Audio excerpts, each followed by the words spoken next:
farmers or an agency. So I bought one agency 3 years ago and then bought another one this January and merged them together.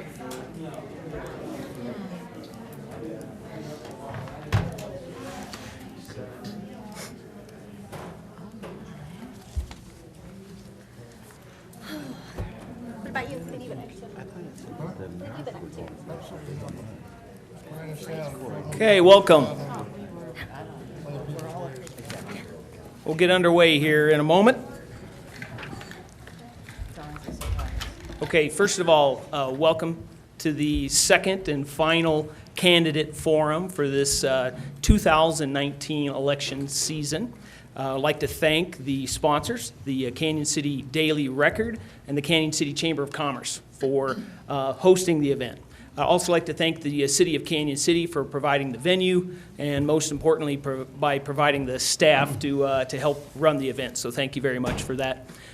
Thank you to each of the candidates for participating in the process, for exposing yourself to this particular endeavor, and for possibly serving as a civic servant in this community. So thank you for that. But most importantly, thank you to everybody that's either watching on television or here in the audience tonight. It's a right, it's a privilege, and it's an honor to be able to participate in the process by voting and voting close to home, because local government is clearly the most important type of government, in my opinion. So we're going to change the format up a little bit tonight. We have all 8 of the candidates that are running for their various city council spots. We're going to ask you a series of questions. Each of you will be asked the same question, and you'll have the opportunity to respond. There'll be 2-minute responses, and so we'll go through each of you asking the question, allowing you the 2-minute response. A little different tonight is that we're going to allow you to offer comments on other candidates' viewpoints. Those will be 30-second responses, and then if there is an individual comment that is made, the original questioner will get the opportunity to respond in a 30-second piece. So think of it in terms of a casual debate. It's certainly not intended to be a rock 'em, sock 'em, knock 'em down kind of action, but we do want to get a little interface between candidates. So that's kind of the format. We'll go through the questions, and then the next group will be the mayoral candidates will come in. So before we get started, we're going to allow each of you a 30-second introduction. Just tell us who you are. I wouldn't spend more time than that. And then at the end, each candidate will get 2 minutes to kind of wrap it up and tell us about their vision and what they're thinking about. We've solicited questions from the community. We have quite a list here, and I want to remind the viewers and the listeners and the candidates that these are questions coming from the community. So I'm not drafting these, I'm repeating these, and in some cases they're fairly interesting in terms of the verbiage, so I'll do my best to try to represent what the citizen was hoping to accomplish there. But without further ado, we'll get underway. Please keep me honest as far as we're going to rotate who answers the questions in what order, so don't allow me to accidentally skip you on a given round. So we'll get going here. So, Ms. Reed, first question, introduce yourself and let's work through the candidates. Good evening. My name is Mandy Reed. I'm running for City Council for District 2. Thanks for having me. My name is Ron Bates, and I'm running for City Council with District 4. Hi, my name is Tim Dennehy. I'm also running for City Council in District 4. My name is Andrea Stein, and I am running for City Council at large. I'm Nicola Higgins, and I'm running for one of the 2 open spots for City Council at large. I'm Eric Embry. I am also running for City Council at large. Jim Meisner. I'm running for at large. Brandon Smith at large. Okay, thank you very much. Okay, we'll get underway on the questions. First question, remember, each of you will get 2 minutes to respond to the question. Is our timer ready? Okay, a recent article in the Canyon City Daily Record speaks of some massive debt due to the previous council's tabling or ignoring the expenses needed for water system, roads, storm drainage, etc. How do you propose to resolve these debts?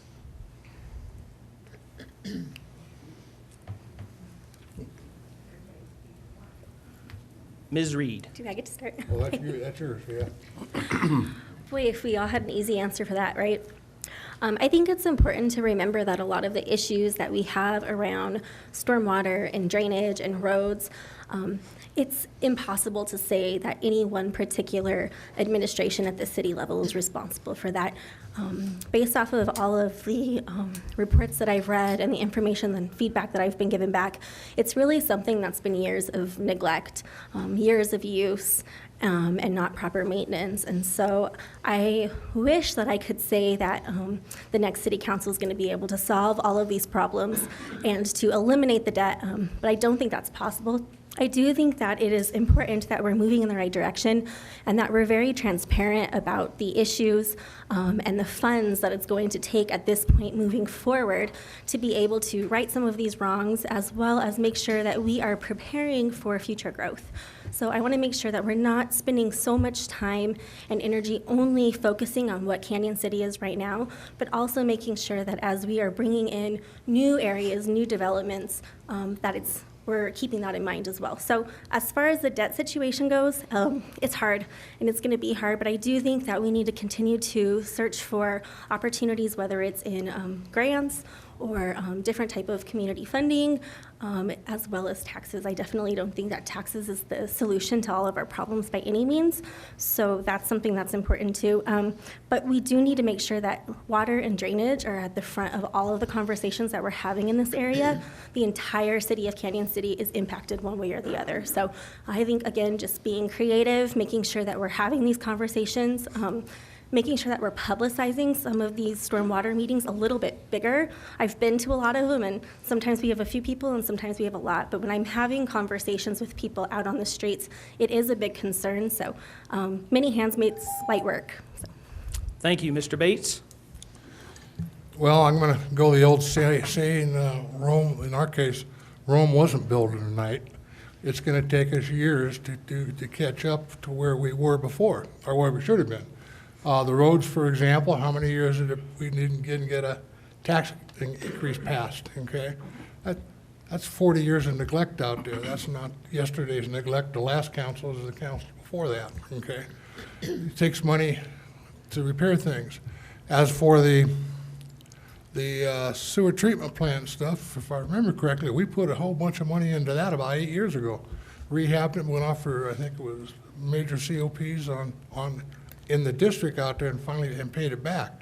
So I'm not sure where they're coming from on that one yet. That one kind of got me surprised.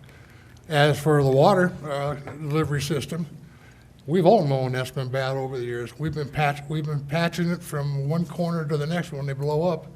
And it's one of those things that we're going to have to address in a very serious manner. And we seem to be doing some of that as we redo the roads. We're repairing the old 100-year-old pipes as we go. I'm a firm believer that if it's going to take time and it's going to have to be done in a very logical, sequential way. You know, we have a lot of money going out in a lot of different ways. We may have to look at all that money and have to bring it back in and decide if we want to do a little bit more than what we're doing. So what the answer is years. It's going to take time. We're doing it. We started it. It's going to take time, and that's all you can do. It isn't yesterday's problem. It's 20 years' problem or 30 years' problem working its way up here now. That's all, and that's enough, quite honestly. But that's what I do. Thank you. Mr. Dennehy?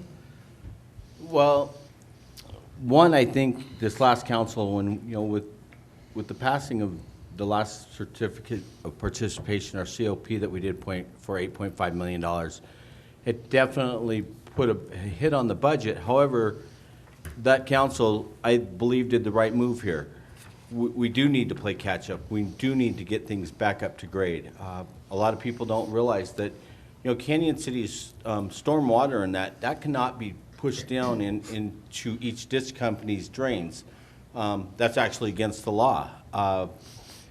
So we do have a lot of catching up to do. I think the council, what they did this last time by taking out that COP was an outstanding move. Did it put us a little behind on some other things that maybe could be done? Yes. However, it was something that needed to be done, and to me, it was a very good move. I think as we look forward now, we are seeing some new developments and that coming. The main thing, as far as those go, is make sure that the storm drain systems are set up, not only for residential as well as commercial, right from the start. Let's get it right from the start, so we're not going back and having to fix, a broken wheel. I think we are going in the right direction with this. Again, we have to be careful where we go because, water is something that, especially with the ditch companies, we have to be careful where the stormwater goes, not only for the ditch companies, but also, to meet state regulations. However, the years of neglect were there. There's no doubt. But we saw a great move by this last council, and I think it can continue on. I don't think we need to take out any more debt on it right now. I also think that if we brought in some new business, if we can increase our tax revenue without increasing the tax burden, that'll help. Thank you. Ms. Stein? Yes. I think that we all are here, we live here because this is a beautiful place. And part of the reason that it's a beautiful place are all of these mountains around us. But the fact is, we live in a big bathtub and we're at the drain. And we are under an MS4 mandate from the EPA, and that is more about quality than flooding. But the city council has wisely taken on that issue because a lot of homeowners and business owners are strained every time there's a big storm and they have flooding. So there is a process in place that the current council is working on. Next, the 30th, which I believe is next, Wednesday? Wednesday, yeah. The council there's going to be a special emergency meeting to look at priorities, and they're prioritizing projects as they go forward. But this is a mandate that we have because of our density, our population density. And when your population reaches 1,000 people per square mile, then, and especially since we are near the Arkansas River, then the EPA steps in and says, you have to have this permit, and it's up to you, it's your responsibility to take care of the stormwater drainage. So, and I think beyond what council is doing, and they're being prudent, I think that we need to look to our neighbors, because we have neighbors that are part of the different drainages that go into the river, but they're not under a mandate like we are. So I think talking to our neighbors, making it worth their while. Thank you. Ms. Higgins? When it comes to water, you're not just dealing with that on a city level. You're not dealing with that just on a state level. You're also dealing with that on a federal level. Water is more precious than gold, is essentially what it comes down to. So what we're putting back in the river does not just affect us. It doesn't just affect Florence. It also affects Kansas, goes all the way down the line. So when you are working with the federal government, it can take time, and a lot of time. I do believe that this issue needs to come before other issues that we do have, and I agree with Andrea. We're looking at expanding.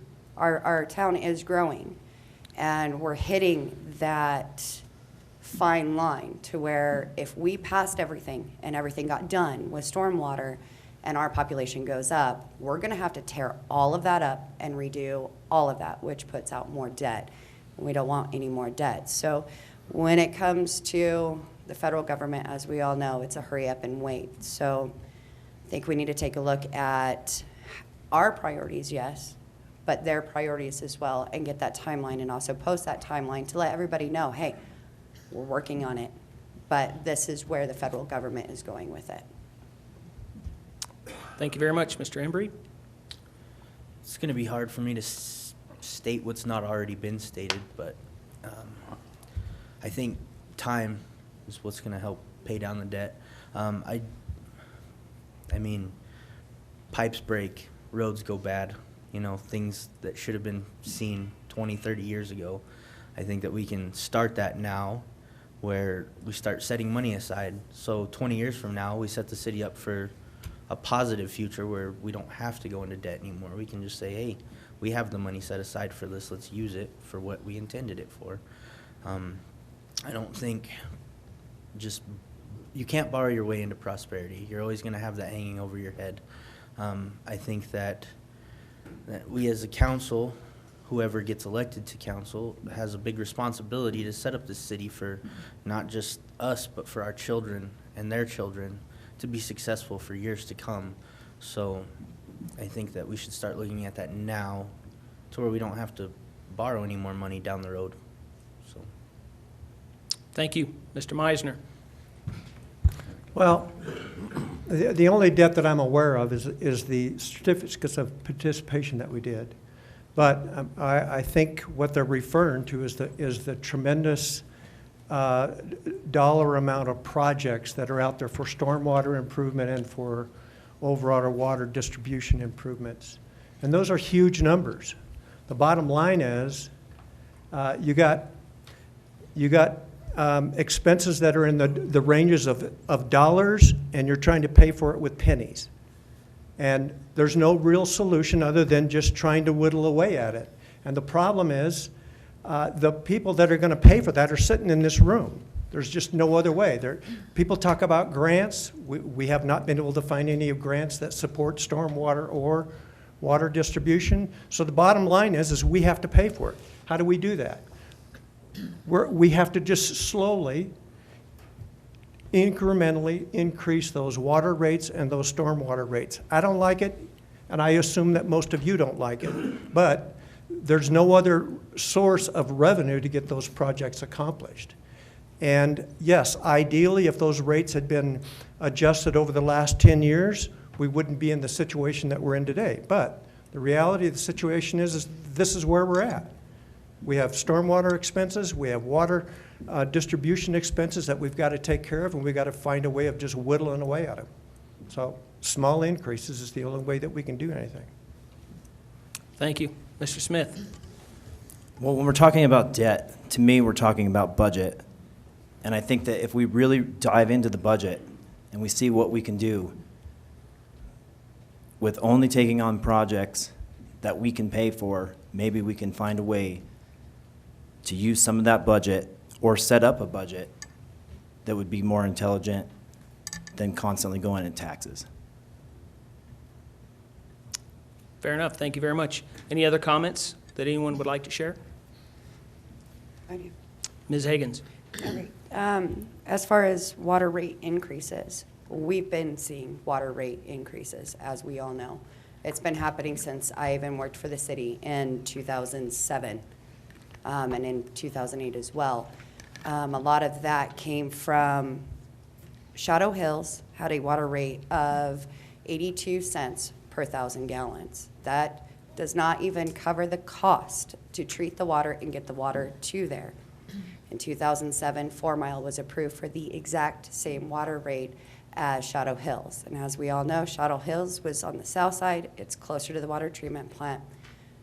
4 Mile is on the other side of town, and it's pulling off of a White Elephant tank. We've also wrote off how much money for 4 Mile as well because they did not line their pond.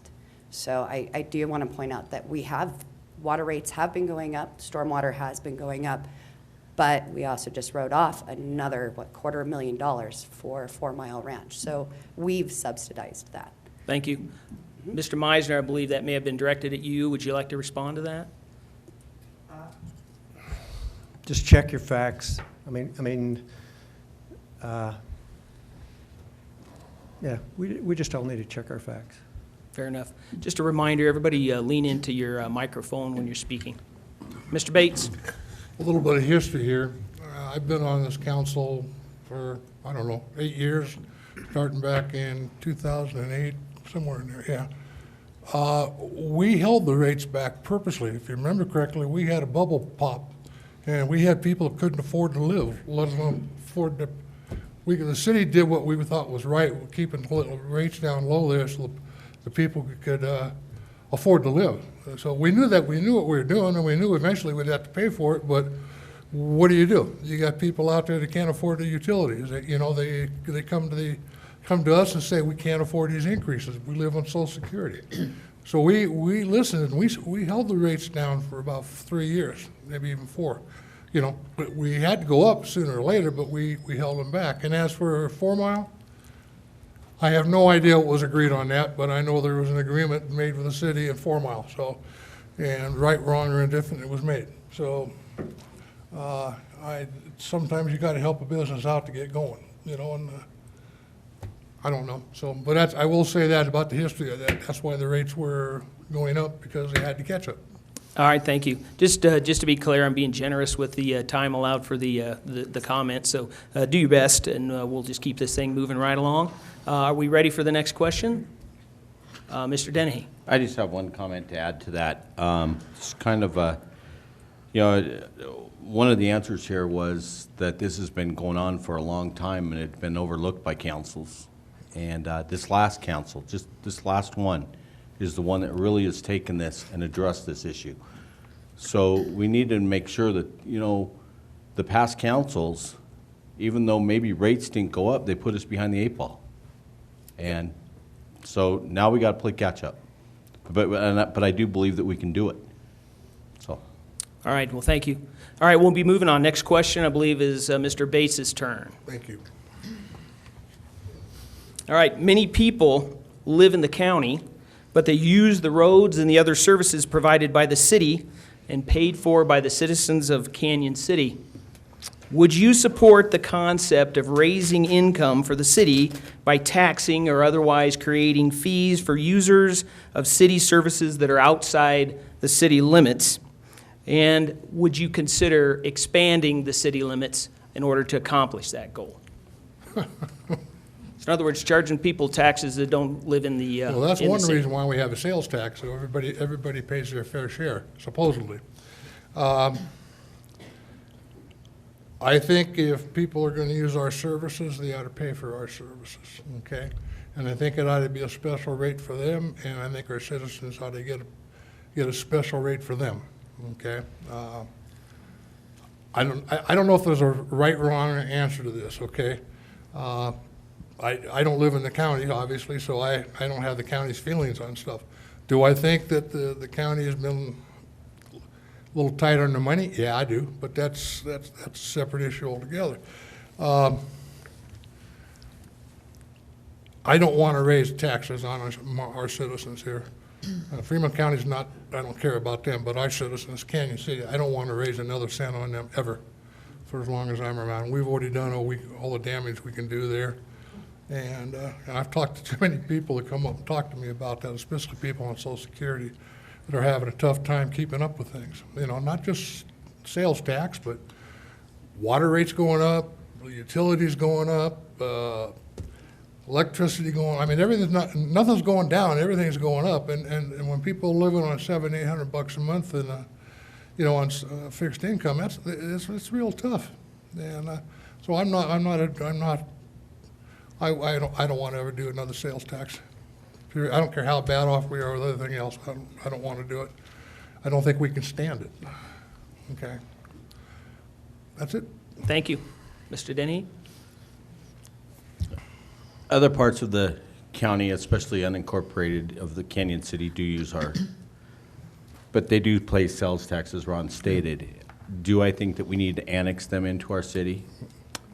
No. Our city's what it is. We have our land annexed. I know that we would have a hard time even annexing. It can be done, but at what expense? We have a lot of people who enjoy living in the county. My fence line is the county line. My next door neighbor cannot even vote in this election. However, that really doesn't bother me. We all pay our taxes. Ron was talking about not increasing taxes. We don't need to increase taxes. We're one of, our rates for the size of our town, for our income level in this town are high enough. We're compared, to very other communities that have a much higher medium income. But The rates have gone up. We can't control a lot of that on Black Hills. Water rates, yes, that's something that we can, but we do need to be able to fund things. But as far as us raising or bringing in the city into the county, or expanding, I should say, no, I am not for that at all. Thank you. Ms. Stein?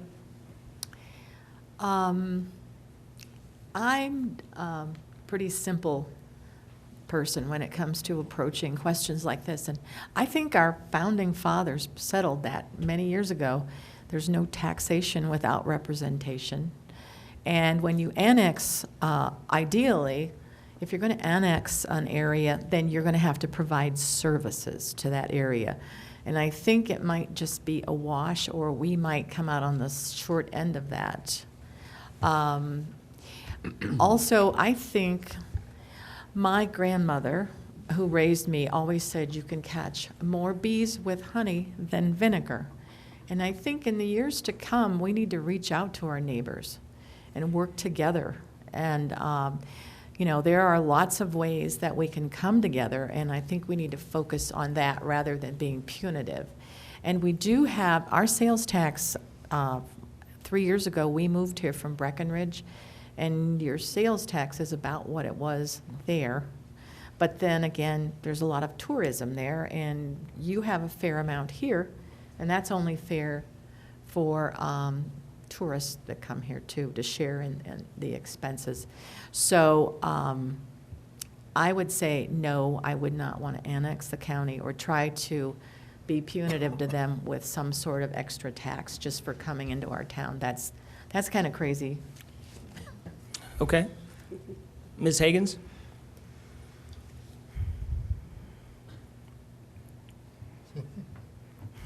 I know, I'm trying to think of what everybody hasn't touched yet. So, sales tax. And that's where everything is at when it comes to the roads. It's sales tax. It's where everything's coming. So we need money to be spent in town. You can't make somebody come into town and spend money. If you use the roads, they're public roads. You can drive down any road that you want to. We need to figure out how to keep the money here, because more people drive to Pueblo. How many people in Fremont County use Pueblo roads more than they use the roads here? Or Colorado Springs to go shopping and that kind of stuff. So what we need to focus on is money staying in Canyon City, our businesses downtown. Before bringing in anything else, we need to build up our business. That will also build up our revenue here in town instead of having to raise anything, raise taxes, that kind of stuff. Annexing in, spreading out city limits. There are people for it, there are people against it. And what we need to focus on, with any topic at all, is what is good for the majority, not just the select few. Mr. Embry? So, by and large, I mean, I'm against annexing the county. That's like a big chunk of it. I was on the planning commission when we did annex somebody, but they asked for it. You know, I think there's a huge difference there. You know, somebody wanted to be a part of the city, so we allowed it. I don't think we need to go out and annex a huge chunk of the county to try to help us pay for our problems that we have already. I don't believe we should raise taxes. I'm against a tax increase of any kind. I always vote no on tax increases. You know, if folks feel it's necessary and it's on the ballot and they want a tax increase, sure, I'll pay it because, you know, I have to, but I will not vote for a tax increase. Okay. Mr. Meisner? Well, I think the first part of your question, I think, is maybe somewhat idealistic in terms of charging people to come in. Maybe we have a gate or something like at the airport that they go through. But Exactly. I don't know how you do that realistically. The real solution is that you want to make Canyon City a community where people will do more shopping. We all know that there's a tremendous amount of leakage that happens with people that go to Colorado Springs and Pueblo to do their shopping.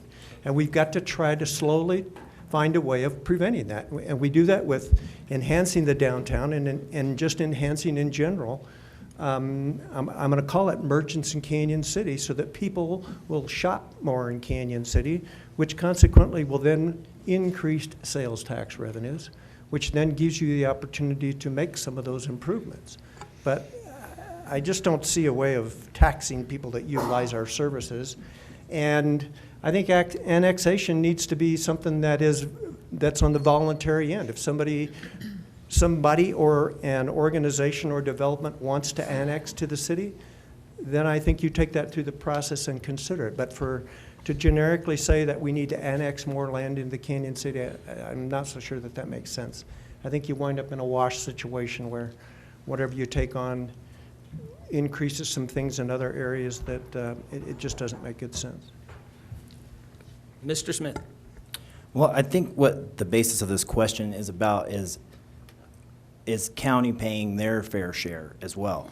And I think that the current council has made a lot of headway with making ends meet between the city and the county, and I think that we can continue those conversations and work with the county more on taxes, on not necessarily annexing anything from the county, but taxes, services. Extending city lines just seems silly to me at this point.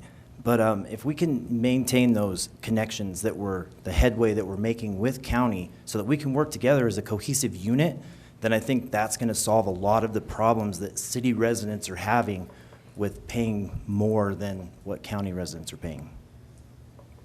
Okay, thank you. Any other comments? I want to turn. Ms. Reed? I do. So my thoughts are that, first of all, the current. See, I almost made a mistake there. I apologize. I skipped you entirely, didn't I? You totally skipped me. Yeah, That's I cool. totally skipped you, so. I'm not afraid to say. "Ooh, So let pick me That's 'cause you restate. moved it down. Wait, would you like to finish this round of questioning, Ms. Reed? My name is Mandy. I'm still here. No. So, so here is my thought: is at the end of the day, we really need vision. And so it's really important that whoever you have elected on council has vision. And it's important that that vision is the vision of the community around us. The current administration has done a great job with mending a lot of things with our county commissioners. And I think that going forward with the vision of our city, it's impossible for the city to move a direction that the county doesn't want to move.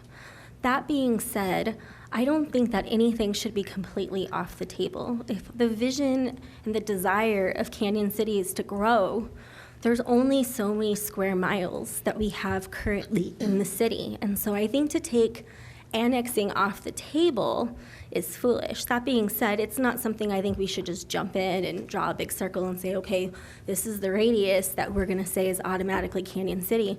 But I really do think that it's a conversation that we do need to have. I mean, is that true that it's going to be a wash in services? Well, that would be something that I think would be worth finding out. And so definitely making sure that the county is carrying their weight in these services is important. But I just think that at this point, as we're moving forward, we have more people moving into the community, more businesses moving into the community. We're not even all aware yet of the businesses that are looking at Canyon City right now thinking, that's a really great place, I want to start a business, and thinking about where they're going to be setting up shop. And so I think that making sure that we're partnering is really important. Thank you. Now we've completed the round. Are there any other comments? Mr. Dennehy? I just want to go back to the basis of the original question, and because I think a lot of the answers, including, I even added a little bit there, went off the basis of, of basically people living, in unincorporated, or the part of the city, for example, Lincoln Park. I think the one thing that we'd have to look at is if we did involve them, or if there became some type of, whatever you want to call it, a fee for them to participate or use our services, then don't forget, we cannot do that with our, with our Constitution. We got to remember, we always got to have representation, which means creating more districts, which, right now I don't think that's the thing. And I think the Sheriff's Department does a great job of patrolling those areas. I've watched them come to my neighbor's house. City, out of city limits. So But, I think that's one thing that everybody has to remember, that, the county still does some good, good things. I've seen them, take care of some roads and that, I think, right now, I think we need to focus on what Canyon City can do. Thank you. Any other comments? Real Mr. quick. Bates? If I remember correctly, the county gets charged a little different on their water bill than we do in the city too. I think it's a little higher. So I think we do look at that. Okay, And, thank you. Other comments? Okay, I believe, Mr. Dennehy, it's your question, if I'm correct. Did I get back on track here? Growth comes with a price. Failure to grow also comes with a price. What is your position on growing or staying the same, and how would you propose to manage that? Well, absolutely, if we do not grow, we will fail. Because if we do not have any new growth, you want to see your services diminish. That's the best way to do it, because then we do not have the funding for what we need. I'm absolutely a believer in growth, but I do think it needs to be monitored. I have watched a city at one time that I was very familiar with put a moratorium on growth, and all of a sudden the city next to them just overrun them. But I think we do need growth. I think we can really manage our growth. We're not going to stop people from coming in, but we can definitely set it up so it's done the right way. We provide the right services. We go back to that other question on the stormwater, and that we set up the stormwaters and that the utilities correctly, so we are not going back from years before trying to fix a problem. We can have that problem addressed, done right the first time, even, with aging and that, make it so things can be worked on. But we absolutely need growth, not only in residential growth, we need business growth. A community will fail without some growth. We absolutely, but we can control it. So I'm in favor of growth. Do I want to see it monstrous growth? No. I came from Castle Rock. I watched Castle Rock go from a little tiny town. I remember when McDonald's came to what it is now. Would I like to see that? No. But I would like to see some more growth. I would like to see some more opportunities for everybody as far as shopping, restaurants. I'd like to see some industry here. And I'd like, because with that kind of growth, not only that, but then the revenues from, or your salaries will go up, and taxes will, we will have enough more sales tax, income tax, where taxes do not need to be raised. Thank you. Ms. Stein? I'm not sure I understand the question. Do we want growth? Is that it? That we Yeah, want growth? I'll restate the question. It says growth comes with a price, but failure to grow also comes with a price. So I believe the author of this particular questioning is interested in what the candidates' positions are on growth or not. Some people want to stay the same, some people want to grow. What's your position?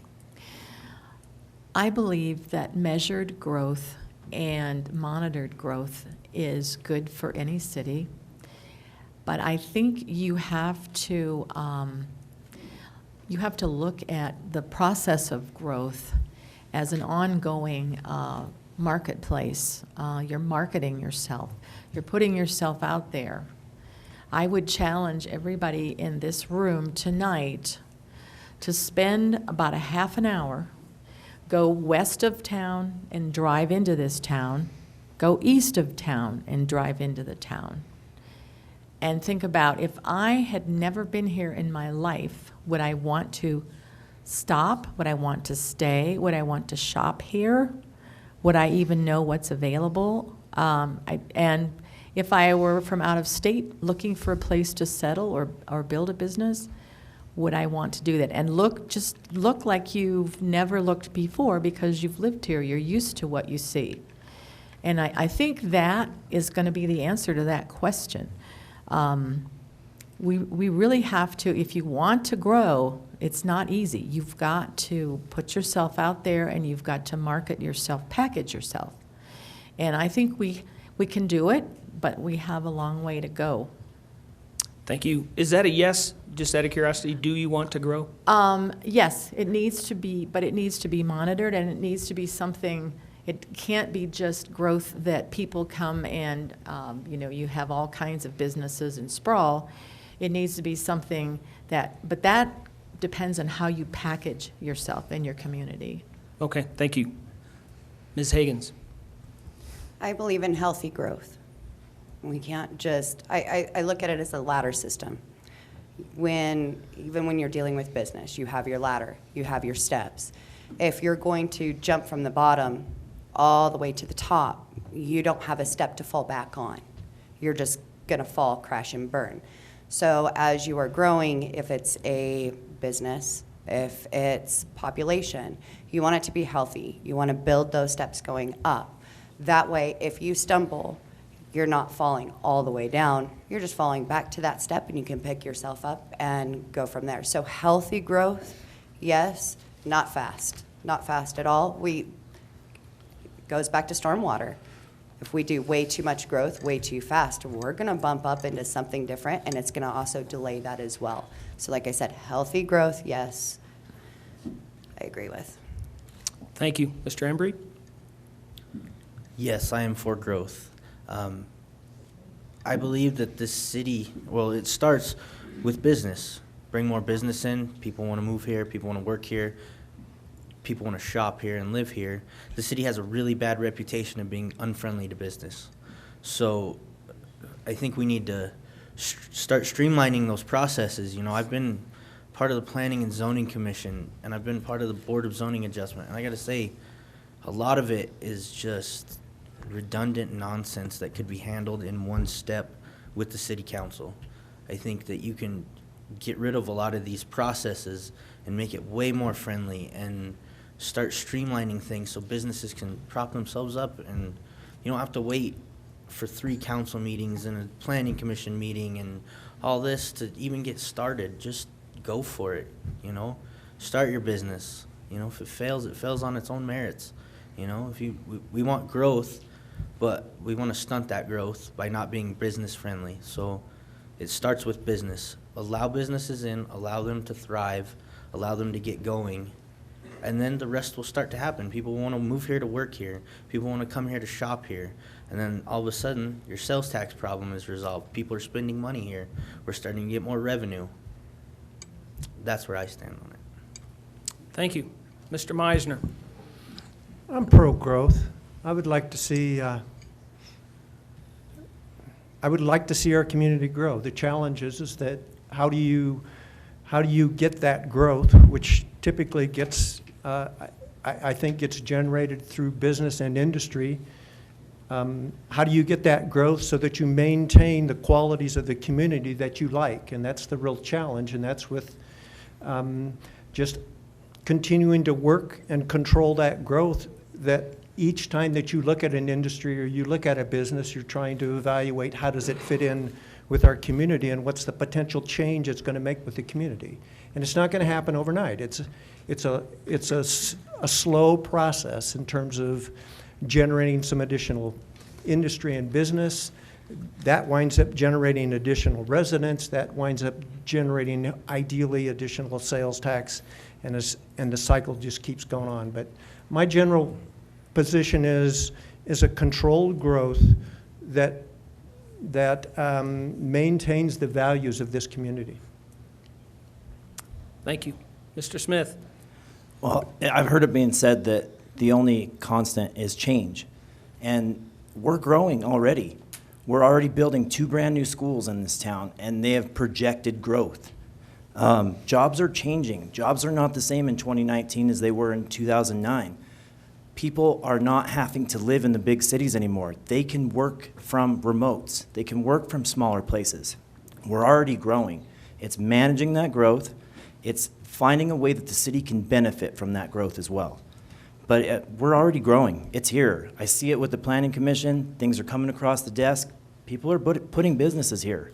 I'm not saying those businesses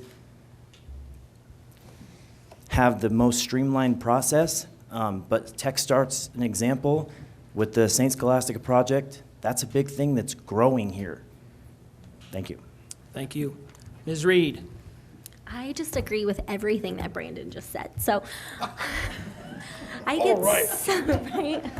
No, I get so excited when we start talking about the growth of Canyon City, and I do think there's really good points about controlled and measured growth, making sure that we're doing it strategically, that we're keeping in mind the master plan. Those are really, really good points. But what I really want to know, and what I've seen firsthand, is, like Brandon said, we are growing, and I've had some really awesome opportunities to be able to visit with FEDC and Techstar and to talk to people who have come to Canyon City from all of those different directions and have been excited about what's going on here and have been energized about what's going on here. So we have something special already. What we need to be able to do is sell it and be able to share with other people what makes Canyon City so special. I mean, our schools are doing amazing things. We have infrastructure going up. We have new businesses coming to town. We have citizens that are actively participating. We're at this amazing moment in time where we get to together as a community decide who we want to be as an identity for the next, hopefully, many, many, many years. And so, absolutely, I'm for growth. I want to do anything that I possibly can to make growth easier, having it benefit the city, having it benefit businesses. But I think the way we find out how to do that is we start with asking those businesses who are here and who have been successful for multiple generations, the businesses that are coming into town that are so excited just to be a part of what we're doing. Why did you choose Canyon City? And find out what we're doing right, and then let's go out and just sell that to the world. Thank you. Mr. Bates? I'm for growth. I don't see any other way for this town to progress, okay? However, most people don't remember one thing. There's going to be something out there that's going to stop growth, whether we like it or not. It's called water taps. We only got so many in Canyon City. When they're gone, they're gone. Okay, so that'll stop the building. So we got to be cognizant of that. Okay. I agree with planned growth. 4 Mile out there. Eventually, it'll take off if it hasn't already started. He was building a couple houses out there when I was out there. But that's the one thing that's gonna. We've talked about that before. That's the one thing we know is going to come. It won't be in my lifetime, but there's enough water taps. But sooner or later, that's going to catch up with us. And yeah, if we don't grow, we're going to die. Simple as that. Thank you. I believe we made the round that time. Right. Any other comments that anybody would like to add? All right, then I believe, Ms. Stein, I believe it's your question. This one, if you need some background information, please ask. But about 6 years ago, there was a committee formed between Canyon City, Florence, and Fremont County to form a regional building authority.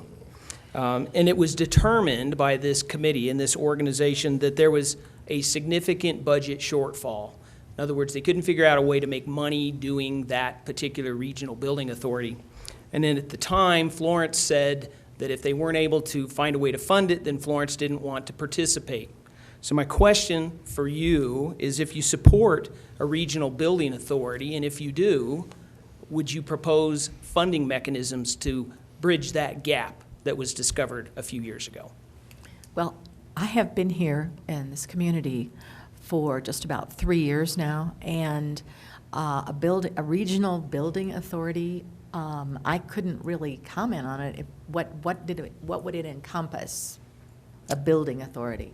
In essence, that would be taking the building departments for each of the county, the city of Canyon City, and the city of Florence, and consolidating them into one department with one set of inspectors and one set of people to reduce the overall cost would be the assumption, and then add additional services like instead of having the state do electrical inspections, the regional building authority could do inspections in the region. So that's what the concept was. Well, is it still in existence? What happened to it? The concept hasn't progressed, but there's obviously a citizen, at least one, actually I have 4 different ones, that are curious to know about the Regional Building Authority, and they want to know what the candidates' positions are on the prospect of a Regional Building Authority. Anything that we can do regionally to save money is a great idea in theory. In practice, I doubt that it would be done in my lifetime, because all of those different communities would have to agree on what they would have to have and how it would be administered and how many employees they would need. I think it's a great idea, but the fact that it's not actually in existence now and it was talked about 6 years ago, I think tells us something about the support in the community for that. If it were viable, I would say that it would have been in existence by now. So I would have to know more about it before I could comment more. Thank you. Ms. Higgins. I think before we actually put together something along those lines, I really think we need to actually look at our internal first and look at our departments first here and see how our departments are actually working.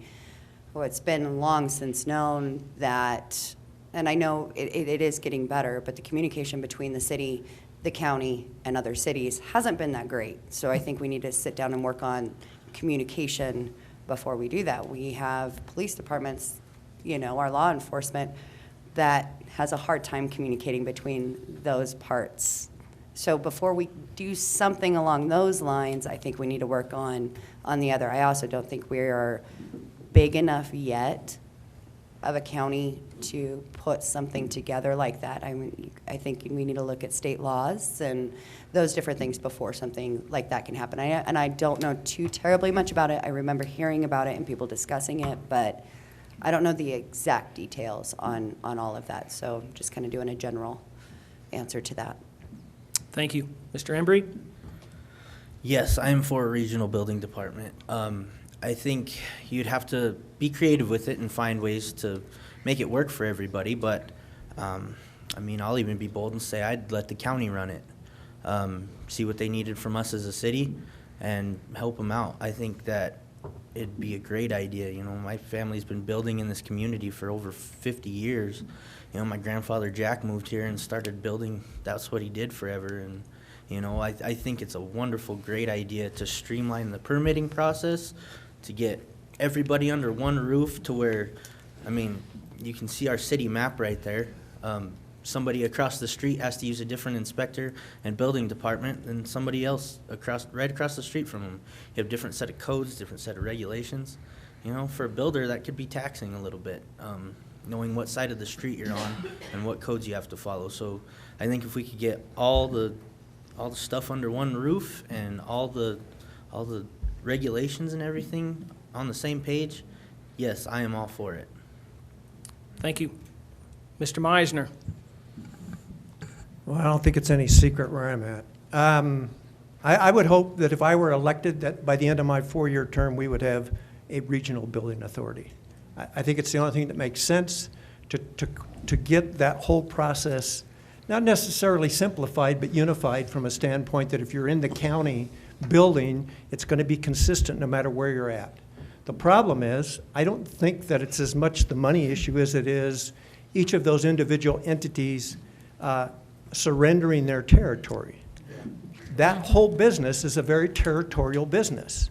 And it's part of the problem we have now, is that we need a building department that is there as a customer service and not as an enforcer. We need a building department that a contractor will go to for advice and assistance versus a building department that goes out to find out what's wrong with your particular construction processes and techniques. We need to change that whole process. But in simple, I think a regional building authority is a solution. It's going to take a lot of work with us and Florence and the county to come up with a solution that makes sense. But I think it's doable financially. It's just a matter of getting everybody to a position where they're willing to concede some of their territory. Thank you. Mr. Smith? I'm all for bridging gaps. I think I stated that in the first question, that building these relationships with our surrounding cities and our county, our current council started that, and we've got to finish that. I don't know what the budget looks like for something like this.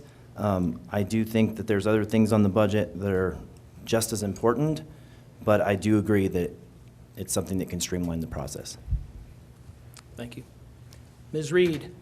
So we have a great example of this working with the Fremont County Regional Dispatch Center, where a bunch of entities were able to come together successfully to be able to create that. And so there's proof that there is a way to be able to do that. However, I think that it would be very helpful for our builders, I agree with Jim on this one, that making sure that we are customer service when it comes to our building departments is key.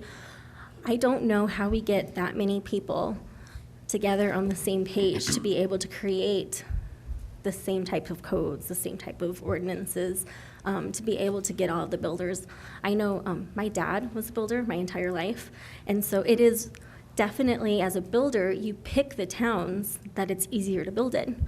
So he's back and he's actually building, and so I know there's certain areas in Fremont County that he likes building in more than others.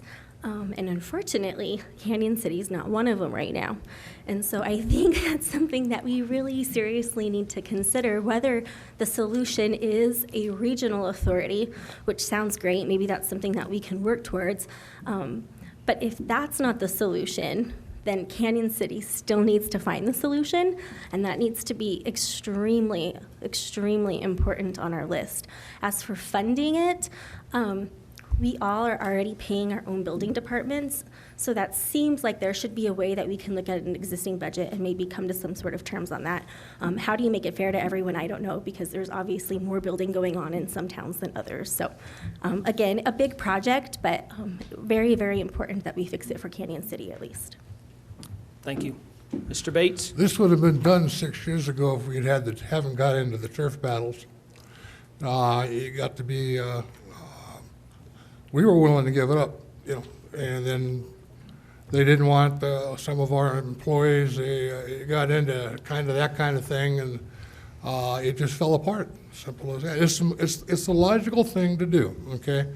And until the city administrator and the council and the commissioners and whomever else that has anything to say in this put their feet down and tell people this is what we're going to do, then it's going to be like it is, because it's all turf right now. Well, it was then. I don't know what it is now. So, and because I was invited in the middle of that one, we even had the place upstairs set up for it, and this sort of thing. So, it all depends on what the governments plural want to do.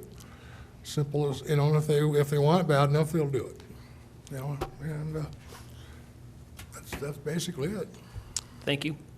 Mr. Dennehy? I do believe we need a regional building authority. It was stated that it was on the books 6 years ago. Why didn't it happen? People say turf wars, but you know what? No matter what, anybody can work through a problem. There's going to be a solution. Why it wasn't done, I don't know. Florence is part of our community. As far as, Penrose, part of our community.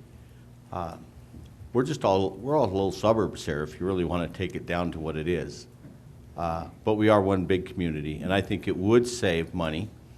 We do need to streamline, as Jim was saying, and it does create some issues, because if there's a builder who does come in, and for instance, if they wanted to build a small development, some of that development could be in the city, some of that development can be in the county. Like I said, my fence line is the county line. There's going to be two different things going on there. We do need, and I think that would be as a prime example. One little fence creates a monster problem for a builder. And it doesn't need to be that way. We do need to take that down. And we do make it so it's streamlined, make it easier. We all have building departments. I don't want to see loss of jobs, but, I think there is a way that we can all work together, and I think it's a must-do situation. Thank you. Ms. Stein, I believe you had a comment? Yes, this is for Jim Meisner. I was wondering, you said that that's your goal by the end of your term, your next term, and I was just wondering, what would the first step be? What would you recommend to getting a regional building department? Well, I think the first step is that you've got to get Canyon City, Florence, and the county, Florence, and Canyon City all committed to doing it. And if you get the council and administration from Florence, you get the county commissioners and this council and administration, or at least the councils, to saying that's something we want to do, then the rest of it is just a matter of organization and making things work. Financially, I think it's possible. Is somebody going to lose their job? I don't know, because I don't know what that regional workload looks like, but there's got to be some economy of scale. But the main thing that we're going to gain is consistency, and hopefully a code enforcement that winds up being an asset to a builder, not a liability. But the point is, we got to get Florence, the commissioners, and this council all agreeing that that's what we want to do. And once we do that, it's just a matter of putting the pieces together. Thank you. Any other comments? Ms. Higgins? I know, I'm sorry, Jim, you're the only one on current city council and dealt with this. I'm trying to learn a little bit more about this. I mean, I'm all about streamlining anything, but has anybody actually spoken to department heads for any of those departments that would be regional, and any of the staff as well, to see if that is something that is feasible for their workload, for one, kind of see their opinion on it? I mean, they're the ones that do it on a daily basis instead of city council. I don't know if that option has been explored. Thank you. Other comments? I think if you're going to look at the current departments, there's the reason to change.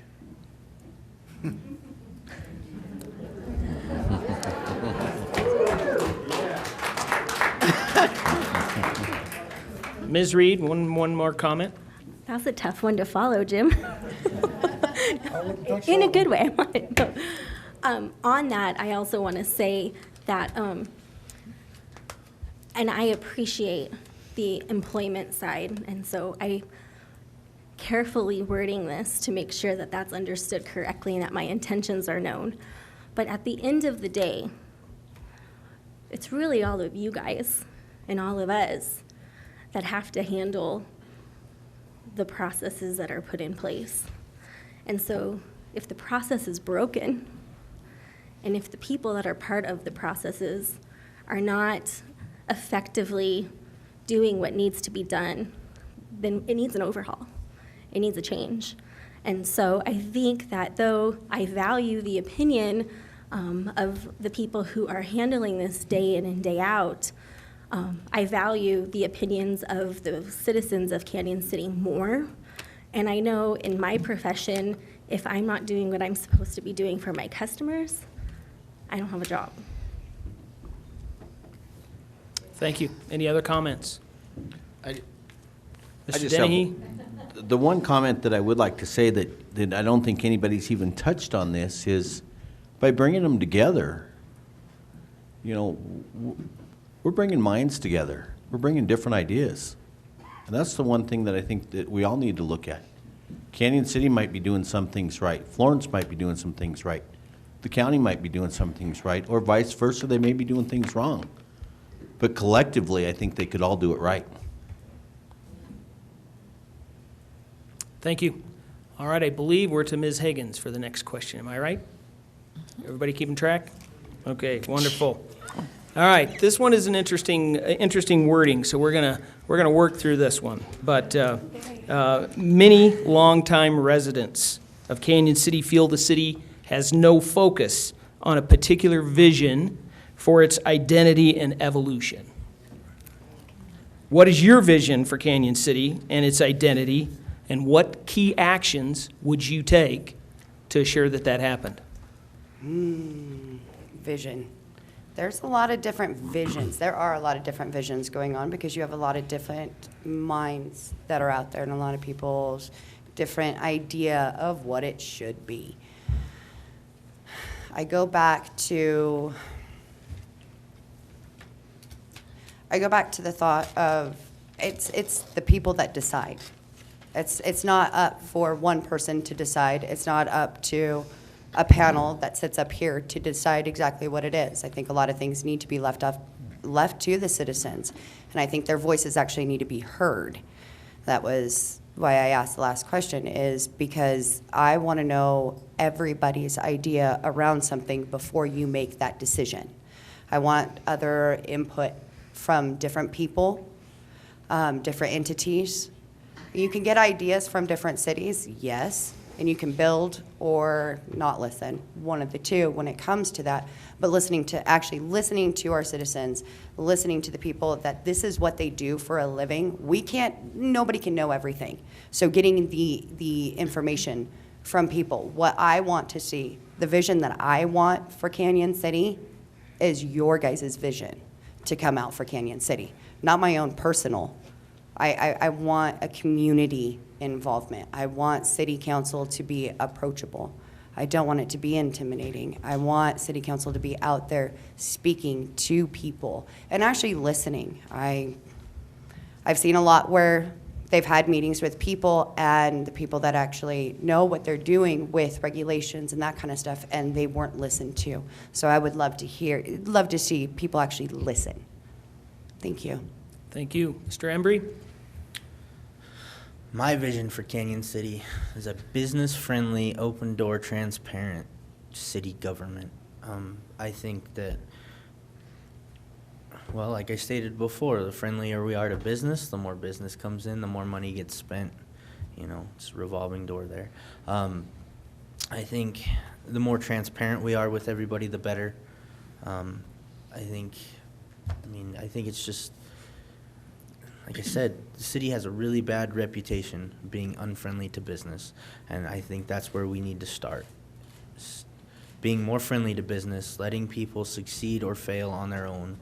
Don't overregulate people. Don't tell them when to be open, when to be closed, how to run their business. Just let them do it. And I think that is the start that will make a better Canyon City. Thank you. Mr. Meisner? I think simplistically, I want Canyon City to be safe and prosperous. I mean, that's all I want. And if I were to continue on council, that is one of the things that I would continue to strive for, is that if we can achieve a city that's prosperous, which means we've got some growth, and a city that's safe, I'm satisfied with that, because that encompasses a lot. I want somewhere that my grandkids can play on the block, and we can do that and be safe. That a city that's trying to take care of its own issues, a city that's trying to address the homelessness as much as we can, given the enormity of that whole situation. I just want a prosperous and safe city. I don't know how much more I can go into that, other than if you accomplish that, you're doing a lot. Thank you. Mr. Smith? What is there to say that hasn't been said already? Since I've lived here, our identity has changed multiple times. When I was a child here, our identity was we were a retirement community. As a teenager, we were a prison town. And now as an adult, I see a lot of changes happening. The outdoor recreation is kind of establishing our vision now. Is that the direction that we want to go? I'm not sure. I think that we need a cultural change before we find our identity and our vision. And the culture starts with shopping local, keeping things local. I don't know exactly how we go about that cultural change other than information. But my vision is definitely people shopping here, people being open arm welcomed to start businesses here, people utilizing the natural resources and the gems of businesses that we already have. Thank you. Ms. Reed? So, like Brandon said, the vision of our town has changed many times over. Same experience as what I've had, and it's going to continue to change to a degree. I mean, every council has their own vision. We all come in kind of bright-eyed and bushy-tailed, I think, really excited about the future, but then, and I haven't experienced it, but rumor has it, it's hard. And so, but for me, the vision that I really have is of a community that's just proud of being a community. The young respecting the old being thankful to the young, and everybody being able to come together. I think that there's a lot of pie in the sky with that, and we're never going to be perfect. But we do have some really unique opportunities that are really special. Our tourism industry is amazing. The rafting that we have, the Royal Gorge Bridge, the train, those draw people here. What we need to do is figure out how to help them stay. And so then we get to look at things like TechStart, for example, where you have these great entrepreneurs who are coming in with really great jobs that don't require a whole lot of infrastructure. Well, that's pretty cool. So instead of having to get a factory with 500 jobs and having to do all these new roads, then maybe we're looking at, a family that's coming in that's comfortably making six figures and is proud to be here and happy to shop local. And so it's really just, to me, about supporting one another. And I think some of that has to do with communication.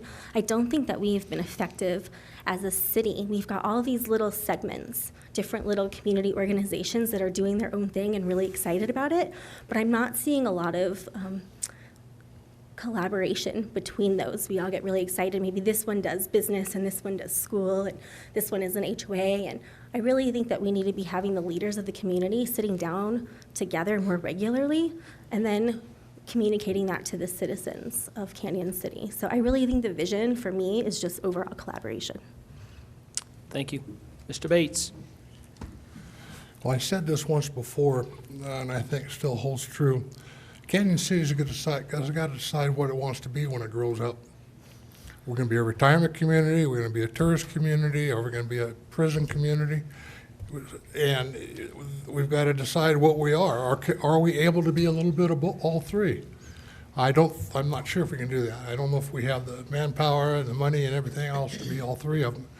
But right now, we've got to decide where we're going and how we're getting there, okay? And that's the vision, okay? The trails are great and all that good stuff up there is great, and that's going to pay dividends in the other end of it. But I think we have to have a happy medium somewhere down the line between business, community, and tourism, okay, i.e. trails, outdoor stuff. That outdoor stuff takes in about 40% of this community, okay? You got the rafting 6 months out of the year, 3 months out of the year. You got fishing, but we don't promote the fishing. We got a lot of things here. We don't promote them. Think outside the box.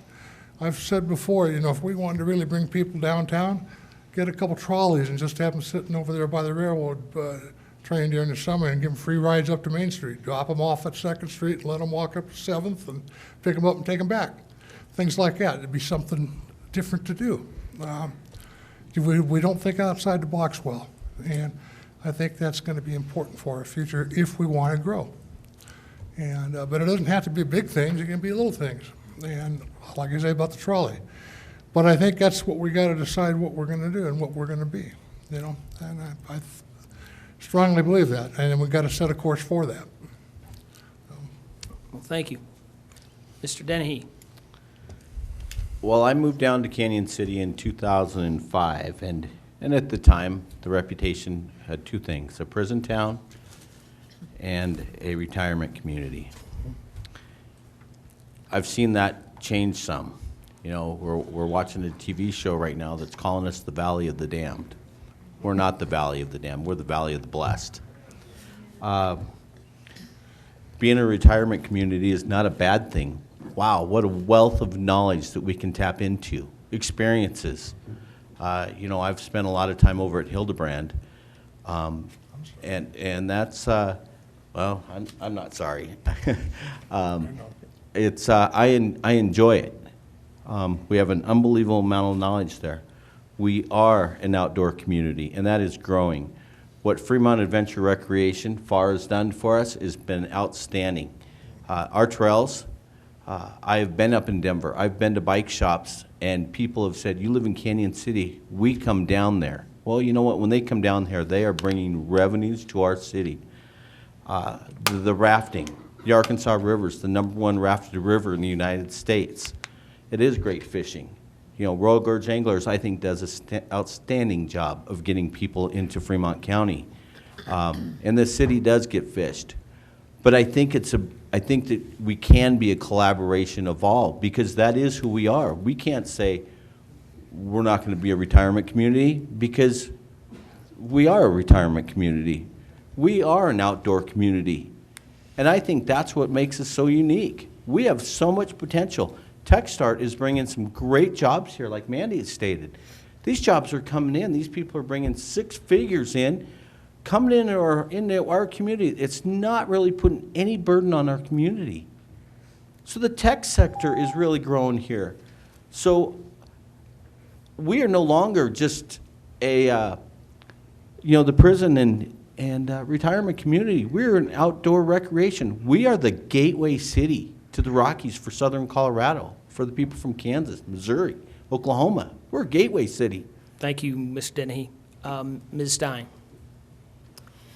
I could echo everything that everyone has said already about what we have here.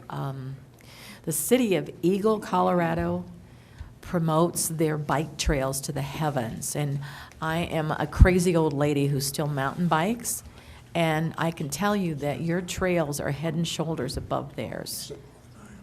So I think what we're missing is not the resources, not what we are as a town and what we see ourselves as. What we're missing is communicating that to the people who could come here and enjoy this community, people who could move here, people who would vacation here. So that's what's missing, and I think, as Nicola said, we need to pull the community in to get their input about what they want the city to be, and to work with, maybe look at what other towns are doing, like what is Eagle doing? There's another very similar town that's booming is Bozeman, Montana. We were there this summer to visit friends, and they are having a huge boom from tech people moving there because they work from home and they want a decent town atmosphere to raise their children in. So I think we're probably seeing a good bit of that too. So I would say what only thing we're missing is all of us coming together and funneling the information out to the rest of the world. Thank you. There's a new term for that, by the way. It's called location-neutral employees. So that means they can live and work wherever they want. Okay, I believe we're to Mr. Embry for the new question, and in light of the fact that we're running a little over time, I'm going to, unless somebody has a very compelling reason to add something to that last one, I'll just start with Mr. Embry. Okay, this is an interesting question as well. If taxes from recreational marijuana could be guaranteed, underscore guaranteed, to be split in the following fashion: 50% to the state, 25% to the school, or Fremont County, 15% to law enforcement, and 10% to a recreation district or aquatic center, would you vote for it? Yes, I would. But, I mean, recreational marijuana is already legal in Colorado, so I don't really guess I understand. I think the assumption would be in the city limits of Canyon City. In the city limits itself? Yes, I would. Yep. I don't really have much to expound on that. I mean, Bob, did you say selling it or using it? I think I'm reading a question from the audience, but my expectation is they're talking about being able to sell it and use it. Well, use is not a problem. I mean, It's already legal in Pueblo. It's legal in Salida. People drive there to buy it anyway. You know, we have how many liquor stores in this town? I don't, I don't see it as any worse than liquor, so I would be for recreational marijuana to be allowed to be sold in the city limits. Yes. Okay, well, thank you. Mr. Meisner? I'm still not convinced that the revenues and advantages of selling marijuana are worth the risks that are taken. So I realize you're guaranteeing some percentages. It seems like that in some form or fashion, those percentages always wind up getting funneled in different directions. But I would need to see more information than what I've seen so far that would show me that communities that are selling marijuana and states that are selling marijuana are actually having a financial advantage in doing so. I mean, it's an immensely complicated process that brings in lots of other issues, and I'm just not convinced in my mind that it would be financially advantageous to do that. So somebody would need to show me another study that shows that it is in fact financially advantageous to do that. So I think that would be no. Thank you, thank you. You guys are doing a good job of stretching out the yeses and the nos. I commend you all on that. Mr. Smith? So when we talk about business, let's talk about demographics. Demographically, based on our population, we could support possibly 2 recreational dispensaries.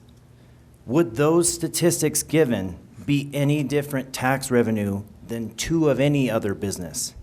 Retail, restaurants, eateries. With what comes with marijuana, the negative side, are we benefiting by having maybe 2 population-based dispensaries? I don't think so, and I would vote no. Okay, thank you. Ms. Reed? I'm in agreement with Jim and Brandon both, so no would be my first answer to make that clear. First of all, those percentages you gave, those aren't guarantees, so it would be nice in certain ways, but unfortunately, that's not usually how it works based off of the studies. Can you guys hear me better now? I see some. Okay. So I definitely think that based off of the studies that I've read and the things that I've seen in other communities, that there's a lot of talk about this revenue coming in and how great it seems.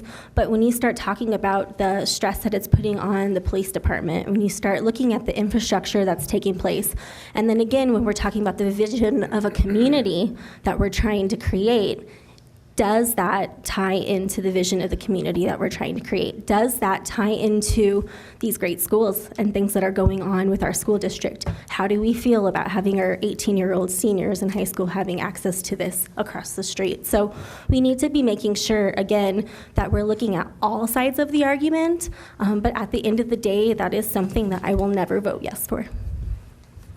Thank you. Mr. Bates? Well, I believe there was a ballot question put on here 3 or 4 years ago that that question was asked, and it came back 65% against it, 35% for it. So I'm going to stick with the citizens. I don't see the need for it in this town. Okay. Thank you. Mr. Dennehy? I'm flat out no. Oh, I got there. Yeah, it's a quick no for me.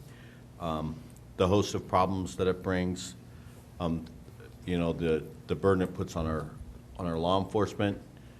I know that our Department of Human Services has seen an uptick in number of problems, and absolutely not in our community, not in the community I'm raising my son in. Thank you. Ms. Stein? When we talk about the problems with our police department, do we have numbers on that as to the problems directly caused by marijuana with the police department? I don't know that we do. If we did, I'd like to see them. I have had to deal with it myself as a ski patroller, and I can tell you the majority of problems I encountered with people under the influence on the mountain at Copper Mountain was with alcohol, hands down, 10 to 1. So I would have to, and as for the money and where it goes, I agree with Jim that a lot of times it ends up, even up front when they say it's going to go here or there, it ends up getting funneled in the wrong direction. We can't guarantee that. But on the other hand, I've got to tell you, I was living in Breckenridge when it was first, they first had the shops there, and it was legal for recreational. The first month that it was legal, they still were not able to use banks. So the first shop that gave their payment to the city for the city's share, the town treasurer had to meet them at a bank, and they paid them $63,000 in cash. That was one shop, and that was in Breckenridge, which is much more of a magnet for that. But I would have to look at what the actual numbers were before I'd make a decision. But I do agree with everybody else that we can't, you can't guarantee where that money will go. Thank you. Ms. Higgins?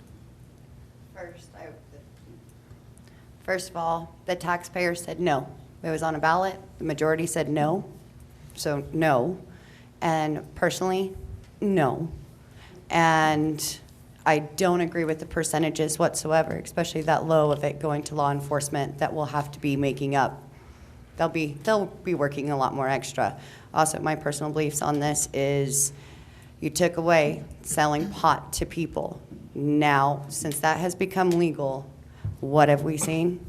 A massive opiate crisis. So they're going from selling one illegal to another illegal. So I think we'll just create a chain, in my personal opinion, with that. So no, I say no. Hey, thank you. I think that concludes the round, correct? Mr. Meisner, I believe it's your question next. When people get involved in any organization, from a homeowners association to a committee to elected office, at any level, there's usually a catalyst. What event caused you to pursue becoming a city council person?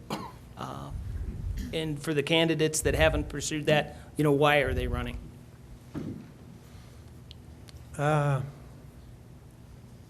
People usually do stuff for a reason, I think, is what the author's asking. I mean, anybody that knows me and my wife, or my wife and I should say, I've done tons of community involvement over the last 30 years. I got to a point where some of my associates, I'll call them associates, felt that we needed some different representation on council. And somehow, I wasn't intoxicated, but I agreed that I would run for council. And again, anybody that knows me, I'm pretty conservative, and I mostly speak my mind. So I wanted transparency originally as a candidate. I wanted our government to be more responsive to the citizens. I realize that sounds really elementary, but that was part of my effort, is to get transparency and to get true representation of the government for the citizens. I don't know that I've made a whole lot of progress with that in 4 years.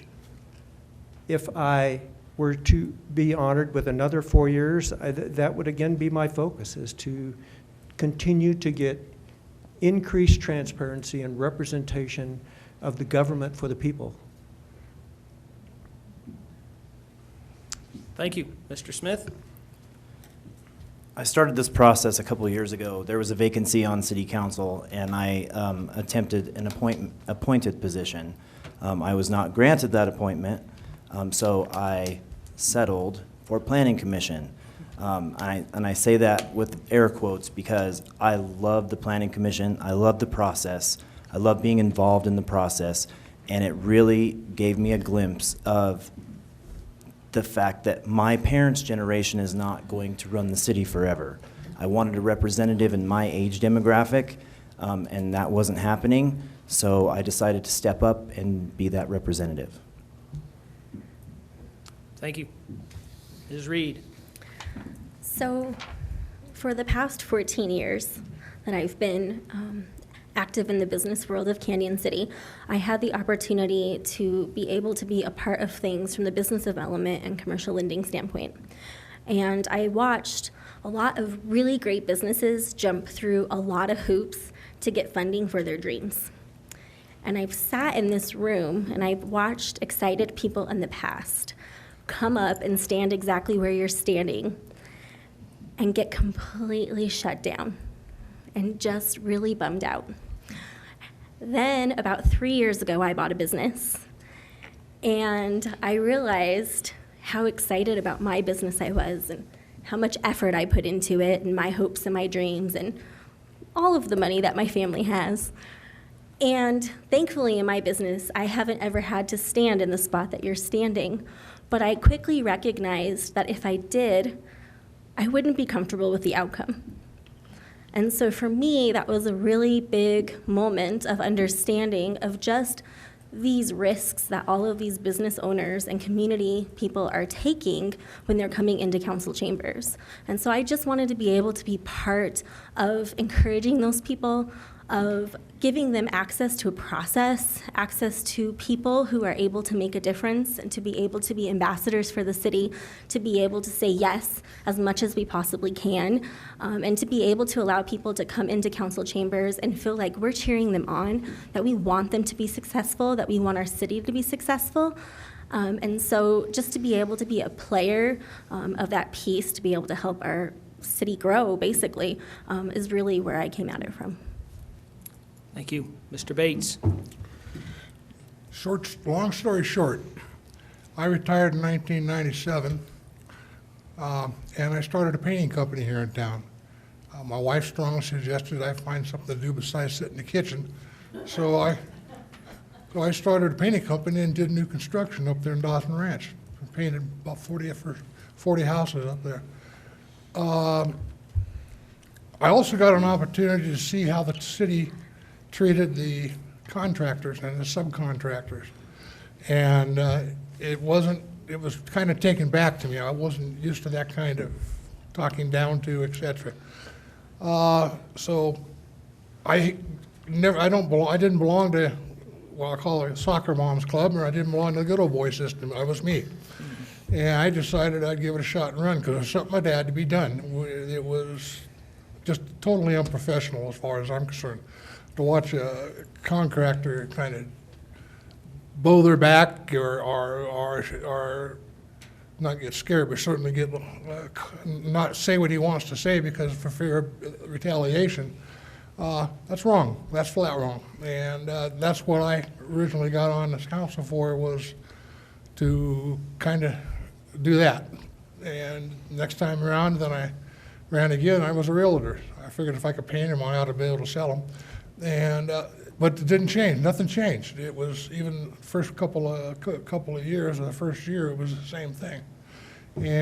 But I was on council at that time, so I had I had the ability to say a few more things, and that seemed to start it and start to help getting it the other way. So bottom line, that's how I got on. I'd never been in politics in my life, and I guarantee I'm not a good politician. So, but that's it. Thank you, Mr. Bates. Mr. Dennehy? I think the catalyst that got me to pursue seeking a seat up here at City Council was, the main thing was, I see so much potential in Canyon City, and I've watched the changes coming, and I want to be a part of it. My wife Emily and I are raising our son Finian here, and it's important for me to be a part of this community. We are small business owners. I get to talk to a lot of people in our business. And those of you who don't know, I own a wood-fired pizza trailer. But I get to talk to a lot of people, and I've got to listen to a lot of people. And that's the most important thing. And right now, Canyon is changing. And I think our last council did a phenomenal job. It had been stagnant for a while. And I think this last one is doing a phenomenal job. And I'd see more changes coming. We have to be ready for it. I want to be a part of it. I want to stay here. This is my home. I want the best for everybody. Our school systems, you know, I want to represent our elderly. I think, like I said before, we have an unbelievable wealth of knowledge there. We need to tap that. We need to bring that involved. You know, our tech community, our rec community. Gosh, how neat is it that we have people coming?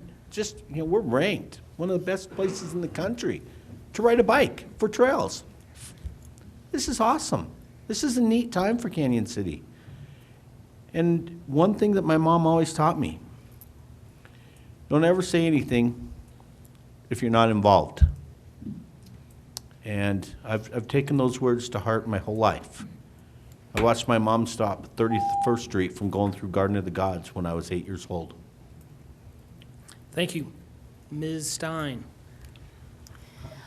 Yes, I was a journalist for 30 years, so I'm really good at listening and doing my research and identifying what's important. And I think that's a gift, and I want to use that for, to help however I can if I am elected to council. And that, I feel like that is my niche in the community, and I have been associated with a number of groups, including the Canyon City Water Coalition, and I try to support groups wherever I can by my participation. So this is just another step for me, and I have gained so much from this. I've talked to many, many people in this city, and I've talked to many businesses downtown just to try to get a feeling for, you know, what their concerns are. So I think my main thing is I'm a listener, I'm a researcher, and I would like to lend those skills to the Canyon City Council. Thank you. Ms. Hagan? My catalyst for running for city council was a phrase. The phrase was, if you want to help, get on city council. I am a helper. I volunteer my time for so much. I worked for the city. I know the process when it came to being a city employee. You couldn't speak to city council whatsoever. They weren't a help. I owned a business here in town. I donated, I didn't make any money. I donated it all back into our community because I love to help. And that's what I do. I've spoke to several people. They talked to me as well because I'm very involved. I ask the questions. I was asked to come to a city council meeting when it dealt with the water mains and people in Park Center Water wanting to be a part of city water. I watched these people come up and pour their hearts out, and I saw the disrespect that was given back, and it felt and it saw. As a citizen, I didn't decide to run at that point. I just watched people and listened to them as they left. They felt like it fell on deaf ears. The amount of respect that wasn't given back. And they said that they wouldn't come back and speak ever again to city council, and I think that's wrong. So let's just make a difference. When you're on something for so long, sometimes you got to get out of it so that way somebody else can come in with fresh ideas, or you're going to fall into the other. Thank you very much. Mr. Embry? So, when I was younger, my grandpa always told me, if you don't like the way things are going, don't complain, do something about it. So that's what I'm doing. I don't like the direction the city's going. I don't like how unfriendly to business it is. And I think we can do a lot more. I think we've grown stagnant, and I think we can do more. So I'm doing something about it. I'm standing up. I'm talking about it. I'm running for city council, you know. So I think that that I just don't believe we're heading in the right direction as a city, and I think we can do better. And I think I can help to make it better. I want my kids to raise their kids here. I don't want them to have to move away, go somewhere else. I want them to be proud to raise their kids here. I grew up here, you know. My family's been in this community a long time. So I just want to leave it as a place that my children and their children can be proud of. So that's why I'm running. Thank you very much. I think that concludes this round of questions. We have one more to go. And those were great answers, by the way. I really thought you guys were just all jockeying for a better parking space or something like that. So you guys are doing way better than I imagined. So congratulations on that point. Mr. Smith, the question is, what's more important for our city right now, building new homes and commercial space, or rehabbing, expanding, or better utilizing our existing space?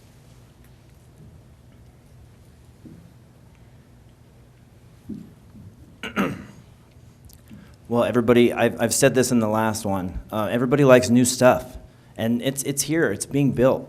4 Mile's an example. Things are happening. New schools are being built. Rehab, on the other hand, it does need to happen. We have some gems in town that need to be rehabbed. St. Scholastica is an example of one of them. Guys like Phil Lund are hard to find, but I definitely support the rehab of existing structures and the building of new structures, because it's happening. It's here. New growth is here. Thank you. Ms. Reed?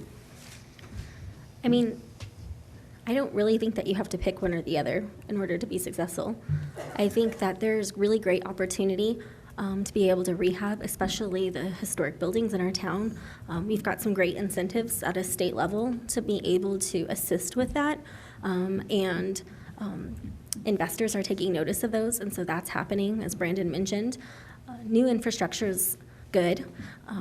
In my profession, it's a lot easier and a lot cheaper to have new infrastructure, but we have some beautiful buildings. We have some great examples of streets that when I was in high school were not so pretty. You think of some of the spots in Harrison or Rudd or Greenwood, and you look at some of the things that have been done with those homes now, and it's fun to just drive down those streets and look at all of the things that have been going on. Our Main Street, we have a lot of people in buildings that sat vacant for a really long time. I think we all agree that the St. Cloud moving forward and having the facelift that it's going to be having is a good thing for our community. So I think that both of those pieces go hand in hand. To me, there's absolutely no reason why we should pick one or the other. Thank you. Mr. Bates? Well, I'm going to go with both. The downtown, the old district, as I call it, has got some beautiful homes down there, and it got some homes that need a lot of attention. The key to that, and one thing that stops the rehabbing them all down there, is our ordinances. They get in the way. Okay, redoing a home that's 60 years old or something like that. They get in the way, and so people just walk away from it and not do them. As for new construction, yeah, bring it on. You know, that's money in the bank for us, and in a lot of ways, long-term ways. And every area here's got a beautiful opportunity. Dawson Ranch up there's got beautiful views. Lincoln Park is, I call it kind of farm country, kind of city country, and kind of something in between. The downtown, the old part of town, it's got some absolutely beautiful buildings down there, and I say both. Thank you. Mr. Dennehy? You know, we do need to do both. That's but I think, you know, new infrastructure brings new jobs, brings new tax revenue. New tax revenue gives the city more revenue. Renovating buildings in that downtown does not become the city's job. We do have a beautiful downtown. The history there is amazing. If anybody just stops and reads the history, you know, the book Canyon City, the history of where Canyon City started and some of these buildings, it's fantastic. And they are a vital part of our community. However, right now, and we've all seen it a lot, our downtown hasn't been able to maintain itself like we would like to see. So let's get some other new infrastructure in here. Maybe develop, the north side of the river between First and Fourth Streets to start with. Let's increase the revenues. We bring more people, there will be an overflow effect coming back onto Main Street, which will then help. And, it will just begin a snowball effect, and everything then goes up to a new level, new and old. Thank you very much. Ms. Stein? I actually had someone who's been on council for many years before call me last week and talk about this very thing. And we both agree that rehab is crucial to this community. Considering our median income, we need affordable housing. And rehabbing these smaller houses, the cottage-size houses, that is affordable housing if it's done correctly. At the same time, the growth is something, and the new housing is something that you really, we have the controls in place because of the stormwater restrictions that we have. So as these new facilities are built, new houses, they have to follow guidelines for that. But I think in terms of the city encouraging building, I think encouraging the rehab would be great for bringing more affordable housing into the city. Thank you. Ms. Higgins? I want to refer to, you can't judge a book by its cover. You judge by what's inside of it. And what's inside of it is a heart. And the heart of right now is our Main Street businesses. I'm not talking about the bump outs and all of that kind of stuff, because we all know how that's really worked out. I think we need to focus on what we have right now and build them up. Let these business people be business people. Take out some of the stuff that's in there and let them prosper. They're wanting to get into one of these buildings. I don't think some regulations of putting a water fountain inside of a building should be a reason to gum up the process of a business opening. And spending another $1,000 to $1,500 putting in a water fountain. I do kind of go back to that one because I think it's ridiculous. So I think we need to pay attention to the inside first before purchasing property. I don't believe that the city should be in the process of purchasing property to hold on to decide what goes in there. If people want to come here, let's make it a little bit easy, make it easier for them to come here to build this stuff up. But don't purchase that property, because then especially perception to our taxpayers are, wow, we just paid $500,000, whatever, for a parking lot. It's ridiculous. Let somebody else come in, pay that $500,000, whatever it was. I think it was $250,000. But let them come in, let them purchase it, and decide what goes in there too. Instead of the city holding on to property, deciding what businesses can and cannot go in there. I think that'll save us a lot of money. But I think we need to look at inside the box. It can be pretty on the package, but if there's nothing inside of it, what's the point? Thank you. Mr. Embry? I am definitely for both, and I think that new housing builds will help with the rest, because it's all about supply and demand, and right now supply is kind of low. That's what my wife and I both do for a living. We're real estate agents. I mean, I know supply is kind of low right now. Houses that are affordable or reasonably priced are getting snatched up right away. I mean, that's just what it is. So, but that goes back to the business question. More business comes in, more jobs we can support. The more jobs we can support, the more houses they can build. More houses for sale, levels out the cost. You don't have skyrocketing cost of housing. I mean, it's pretty simple that way. And again, for the rehab portion of it, get out of their way. Let people come in, buy this stuff. Let them rehab it. Because most of them are doing it for a business, fix and flip. A lot of people who are doing this are not living in these houses. They're buying them to flip them or rent them, make money off of them. So let them do it. get out of their way, you know? As long as they're doing it right, but don't overburden them with regulations and, you know, overzealous inspectors and things of that nature. Just let them do it. So that's where I'm at on it. Thank you. Mr. Meisner, you have the final word on this topic. You gotta watch that with him. My position is that we have to have an emphasis on the rehabilitation of those older buildings.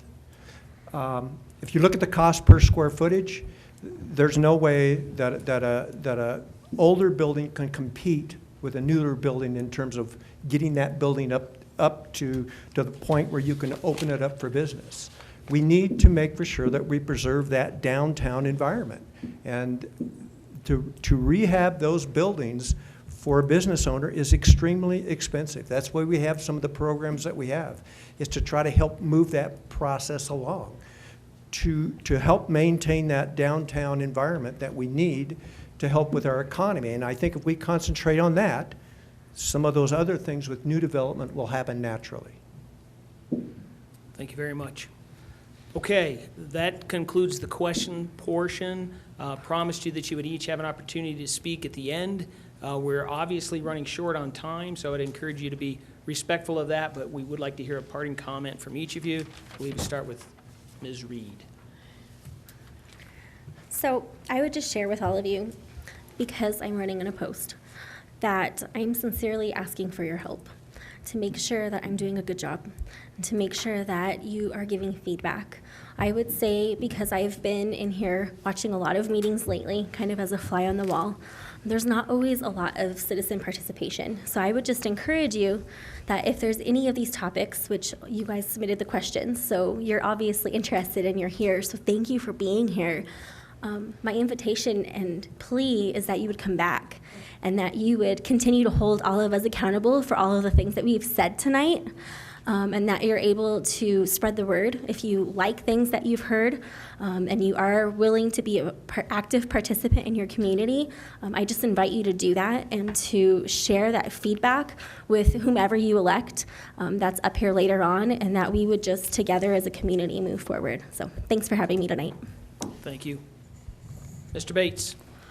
I want to thank you all for coming tonight. Not that it's intimidating or anything, but there's a bunch of you out there, and I'm really proud of you coming. It means a lot to me.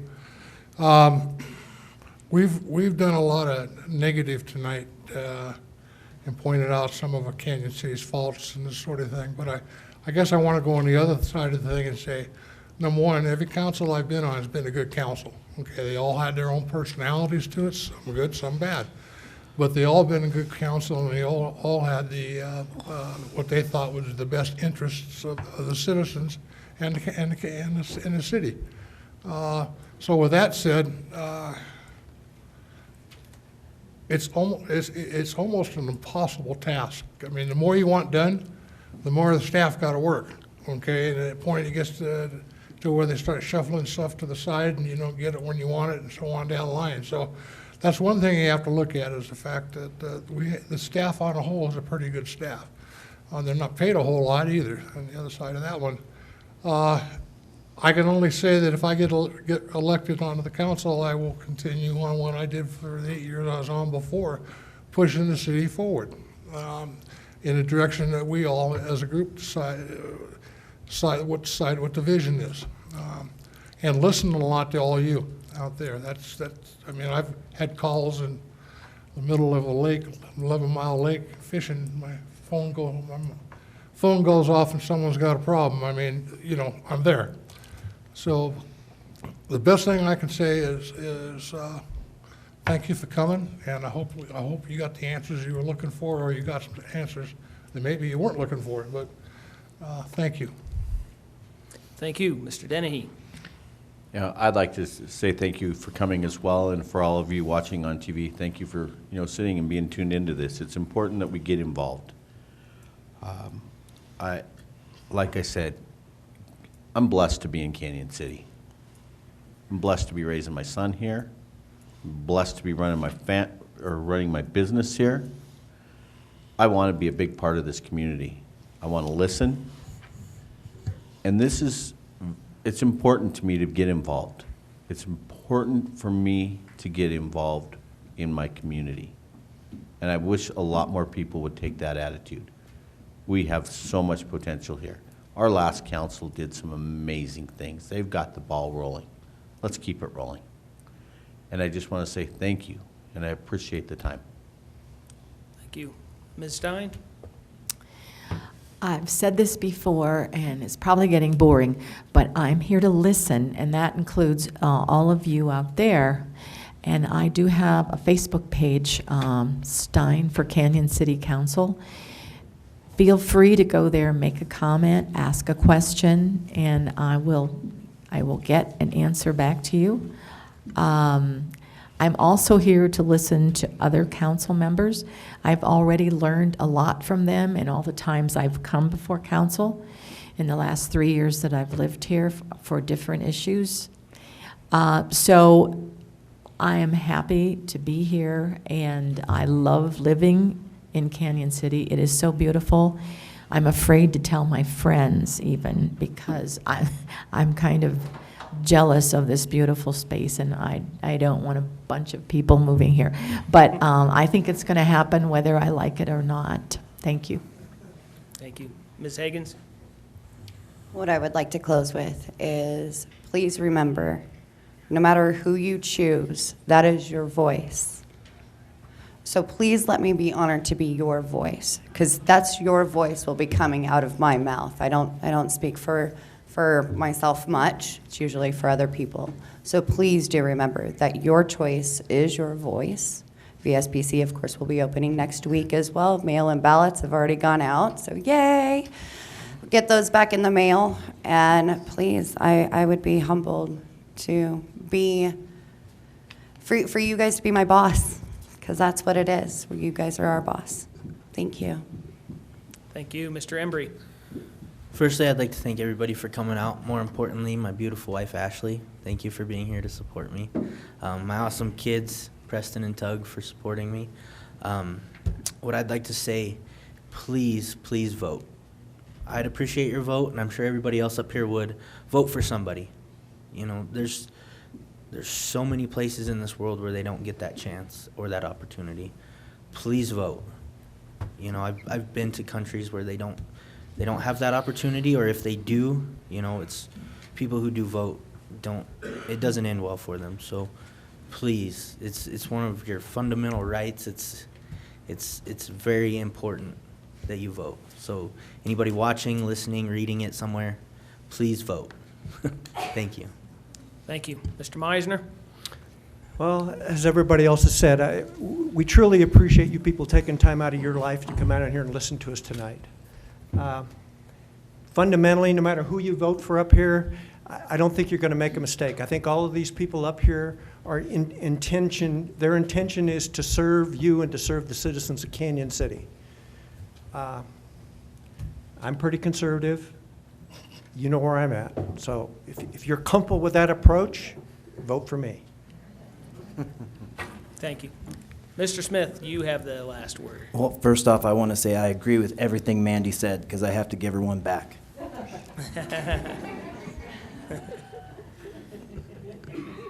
But as I agree with Mandy, I just want everybody to know I'm business-minded. I feel like my intentions are the best for Canyon City and as transparent as possible. Thank you. Thank you very much. Thank you, candidates. Very nice job. I'd like to hear a round of applause for the candidates.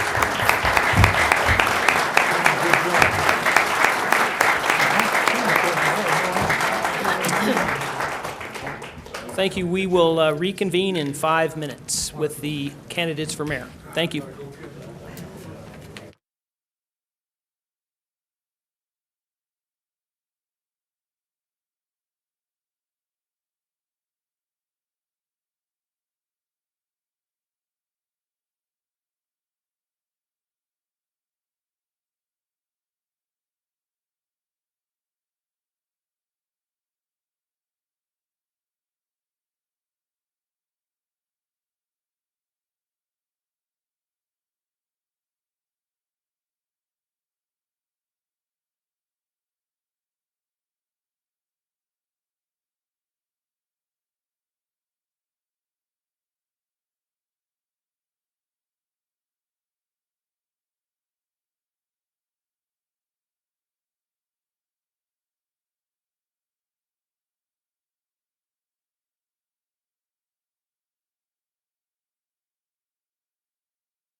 Okay,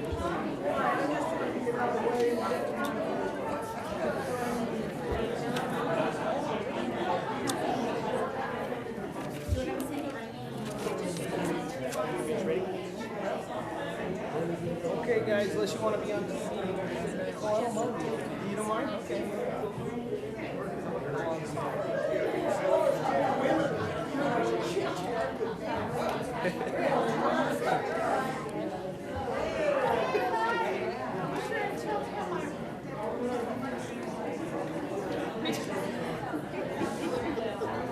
Good evening. We're about to get underway again here in just a moment, so take your seats if you would in the gallery. Timer's ready, I assume. My name is Rob Brown. I'm the moderator this evening. I'm with Fremont Economic Development Corporation, or FEDC, and apparently I failed to mention that fact when I started. I was so excited about jumping in on the business. So, okay, what we're going to do tonight with the candidates running for mayor, I'll give you each an opportunity to introduce yourself. We're going to jump into some questions. Give you each 2 minutes to reply to the question, and then there's certainly plenty of room for dialogue between the two of you if you want to take advantage of that. We'll just roll forward if everybody's ready. Are you ready? Did I hear you say we're going to have 30 seconds to answer each question? 30 seconds to answer. Yeah, well, all yes or no questions Yes, should be okay. answered in 30 Yes. seconds or less. Got it. So, okay, Ms. Smith. I'm Ashley Smith. I'm your current mayor pro tem, and it's a pleasure to be here tonight. I'm Tony Greer. I was mayor here from 2010 to 2016. I own the Keller Williams Performance Realty office here, Salida, Pueblo, and Pueblo West. Thank you very much. I think what we'll do, because there's two candidates, we'll ask a question, and then we'll give each of you the opportunity to be first on the subsequent question. So, first question. Recent dialogue, Ms. Smith, this is directed to you. Recent dialogue that from the community has suggested that endorsements from other elected officials make the candidate more or less qualified for the job. How do you respond to that criticism?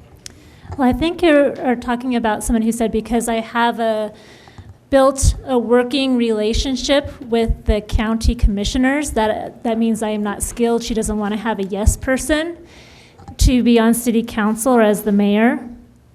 And I wish I could meet that person, because I would give her my husband's phone number and let her know that how frustrating it is for him to be with someone like me. I am not a yes person. I am a strong personality. I do not always agree with the county commissioners, and yet I feel that it's an honor and a privilege to still have their endorsement, because they know that we can work through problems. Even if we disagree, even if we get incredibly angry, we can still work through that for the greater good of Canyon City. Thank you. Mr. Greer. Would you repeat the question, please? The question was, recent dialogue from the community has suggested that endorsements from other elected officials make the candidate more or less qualified for the job. How do you respond to the criticism? Well, I think endorsements are a big part of the political process, and as Ashley said, she's developed a working relationship with the county, and if they want to support her, I don't see anything wrong with that. Our national Congress people do that all the time. Presidents, vice presidents, they travel all around stumping for candidates of their choice. I don't have a problem with that. I don't think it makes a candidate more or less qualified. It speaks to their relationships with those people. Understood. Thank you. Mr. Greer, next question for you. Every council has a different identity and is faced with potentially resolving issues or projects that were either ignored or not completed by prior councils. What issues specifically are you concerned with that you're going to inherit on the council that you'll lead? Well, we've got a lot going on, and I'm glad this question came up, because as I was sitting out in the audience with the council candidates, I did sort of take offense to the fact that they said the city's been stagnant. I don't think the city's been stagnant for over 10 years. We did a lot of things when we were on council several years ago, and a lot of things have gone on since. And so I think a lot of times we focus on the election process and we pay closer attention. We think, wow, things are finally starting to happen. But the reality is, and somebody said it in the closing comments, the room is never this full when we're doing great things on council. It just never is. So we don't see that. We get a little blurb in the paper, and that's about it. So I don't think that we've been stagnant for a long, long time, and a lot of good things are going. What am I concerned about? I'm a little bit concerned that we seem to be spending more money than we're making, and we are in boom times. But I think, and it came up a lot in the council dialogue earlier, it is very difficult to work with the building department. I work with contractors all the time, and several of them will not work in Canyon City. When I say, do you want to build a house in Canyon City? They say, what part of Canyon City? I say, do you mean in or out of the city limits? Yeah. If it's inside the city limits, they don't want it. And I think we can get better, and hopefully another question will come up about regional building, because I want to comment on that. But I think that needs to be our priority, because it also speaks to the rehabbing of the old buildings, because it's very, very difficult. I've done it myself, and budget overrun is part of the deal. You just don't know in town how much of a deal it's going to be. Thank you. Ms. Smith? Well, I would like to say that during my 4 years on city council, we actually have had this room this full a number of times, and not just when they're really angry, but also filled with celebration of the good things that are happening in Canyon City. On many occasions, we've had this room full. And one of our goals was to create that welcome to city council, that people would want to come into this room and introduce them to city council, know that it's not something scary or intimidating to be a part of. As far as the budget goes, I would like to say that we have always been 100% in budget with 20% reserves in case of hard times. For 2020's budget, we've actually scaled back and reduced our spending in anticipation for possible hard times coming ahead with a downturn of the economy. And even with the COPs that we got to address stormwater issues, we also have an additional $600,000 in reserves to make sure that COP is protected and that we can always make those payments. So we've been very conservative and responsible with that. But some of the things that I've inherited and will be inheriting is from 50, 100 years of neglect. Stormwater we've talked about, the streets we've talked about, the water utility, all of them are millions, hundreds of millions of dollars in neglect. And that's been something that's been really big in overcoming that. But probably our biggest enemy of all is the municipal codes. The municipal codes are an absolute nightmare for businesses, for developers, for the staff and city council. So much so that on Tuesday night, the city council, we've already gone over Title 8. That was a huge job. We were going to go over Title 16 and 17 and decided we're just going to scratch them. Instead of just trying to revamp them and tweak them to be better, we're just going to totally scratch them and start over and do something that's more business friendly from the very beginning. Simple, streamlined, and flowing. Thank you. Ms. Smith? How do you feel about the transportation situation in Fremont County and Canyon City specifically, and what would you do to make that situation better? Well, we have a big problem with transportation. That's one of our biggest shortcomings is public transportation. We do have the Fremont County Shuttle. We're lucky to have them there operating as a nonprofit business for our city. They do get state funding to operate. They also get funding from city council and Fremont County as well. We have a lot of senior citizens that are homebound. The only way they can get out and get to their appointments or even get to Walmart is because of that Golden Age shuttle, or to get to the GAC where they can have lunch and have some interaction with other people. We also have our homeless population, or those who can't afford their own transportation. They need that to get to their doctor's appointments. And so we're actually really relying on a lot of nonprofit organizations who, out of their goodness of their hearts and free will, actually have independent nonprofits that pick people up and take them to their appointments in Denver and Pueblo and Colorado Springs. So that's something that we talk a lot about. It's about garnering more state funding, helping the Fremont Shuttle be able to have the foundation so that they can apply for those grants and know that that the state will feel comfortable granting them, that we have their back, that we're in this together. And the Fremont shuttle itself is saying it also another really important part of that for them in funding is for those who are on Medicare, that they can, Medicare can help them pay for their transportation, and that helps make it a little bit more viable and cost-effective. Thank you, Mr. Greer. Well, my first thought was that because I work in Denver a couple times a month, and sometimes it takes me 12 minutes to get across I-25. And I can get across town in 12 minutes and complain the entire time about all the lights. Right. So it's a matter of perspective. We do have a lot of nonprofits that help people without their own transportation, and the city's for a long time subsidized some of those. The Golden Age shuttle has always been on the city's list of sort of favorites, and I think that for the most part, it's working well. All rural communities are challenged with this, but for the large majority of us, I think our transportation system is working pretty well. It can always improve. I do know that CDOT is fairly easy to work with, at least in my experience, they're fairly easy to work with. So when we talk about that Highway 50 corridor, they don't want to make decisions in a vacuum. They do ask for our input. We had several open houses when I was the mayor, when we met with the CDOT officials, and we had work groups, and sometimes there were 50 people participating in those. And so what we have here is really a challenge that all rural communities have, and I think we do a good job. I think we've risen to the occasion. Thank you very much. Any other comments on that? Anybody want to react? Okay, fair enough. Mr. Greer, you're asked about the Regional Building Authority, and we do have a question on our list about that, so would you weigh in on your thoughts about a Regional Building Authority, positive, negative, how you think it might work? And then Ms. Smith, I'd like to hear your view on that as well. Yeah, in the previous forum, there's a question about if we did the study 6 years ago, why didn't we do anything about it? And the study said it was cost prohibitive.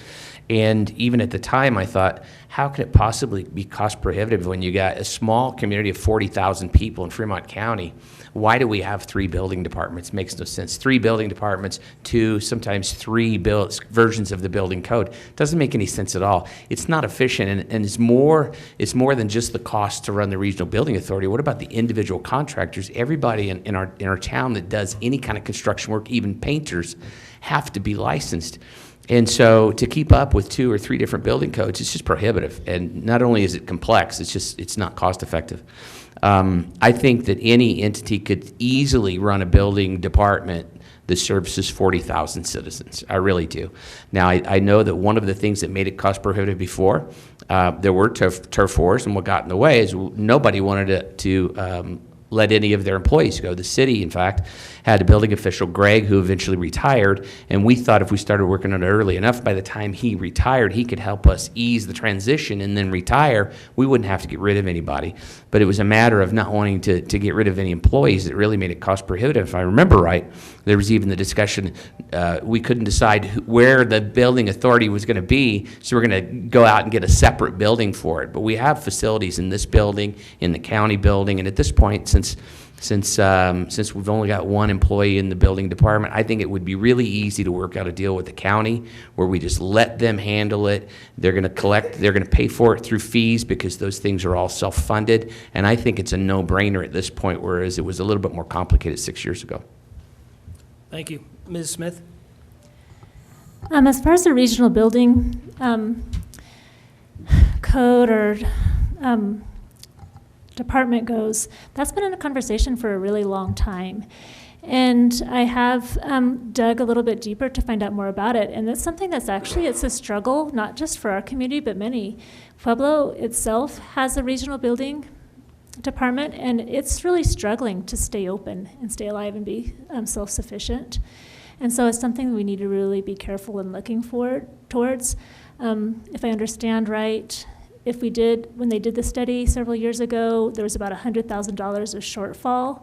And I think we really need to, if we were to pursue it, need to dig deeper, get a little bit more curious and see how we can make that happen. That would be having our own electrical inspector, plumbing inspector from the state. We may not be able to do that. Our codes are pretty similar with the county. There are some things that we need to get through, like the county's not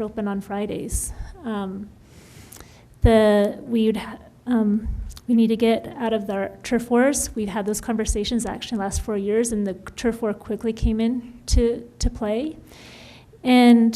But there are other alternatives. We can get creative and we can make things work. If it's not a regional authority, it could be something where we just contract with the county to take care of our codes for us and our inspections for us. And that's something that I would be definitely interested in pursuing. Thank you. Any comments? Well, I think there was about $100,000 shortfall, and part of that was that nobody wanted to get rid of their employees, and they wanted to get rid of Semper Building. We're already one employee short of where we were at least, and we don't need another building. So I think if every entity is already funding a building department, there's no reason why all of them can't fund one. It's the economy of scale has got to be there. Ms. Smith? So my other comment is getting everybody to play together in the same sandbox is not always so easy.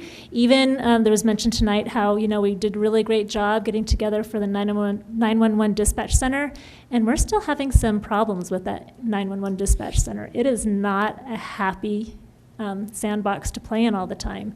And so it's something we need to be really careful and take responsibly and carefully and make sure we have clear guidelines and separation of duties and powers.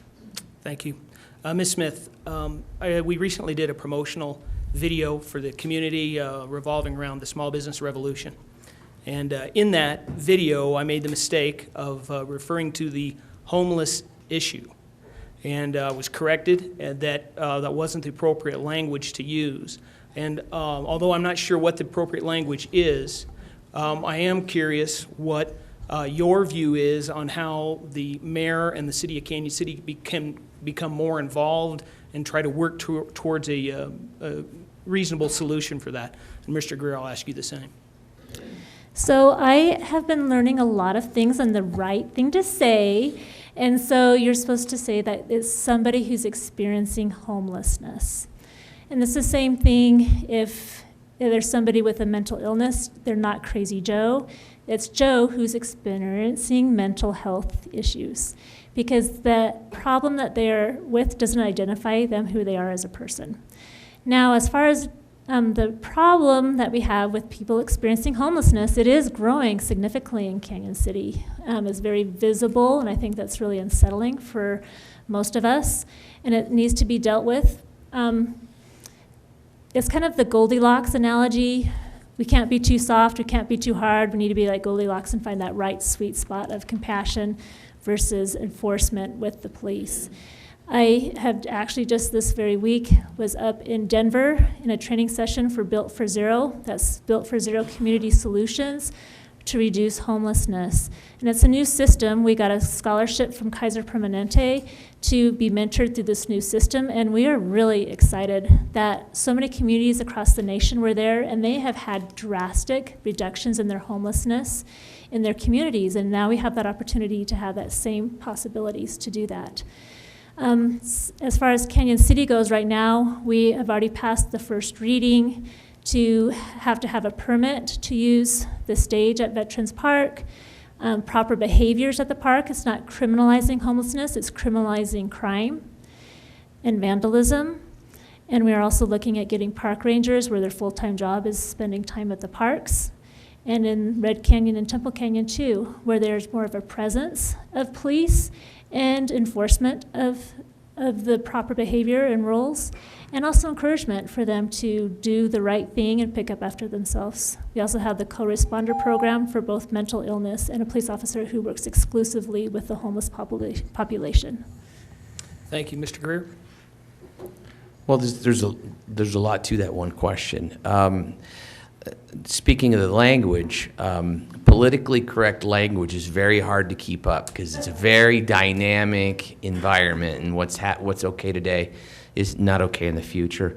So I did a little research on homelessness in general, homelessness in our area, and actually, according to the Daily Record, June 28th of this year, there's a report that there were 195 homeless in Canyon City in 2018.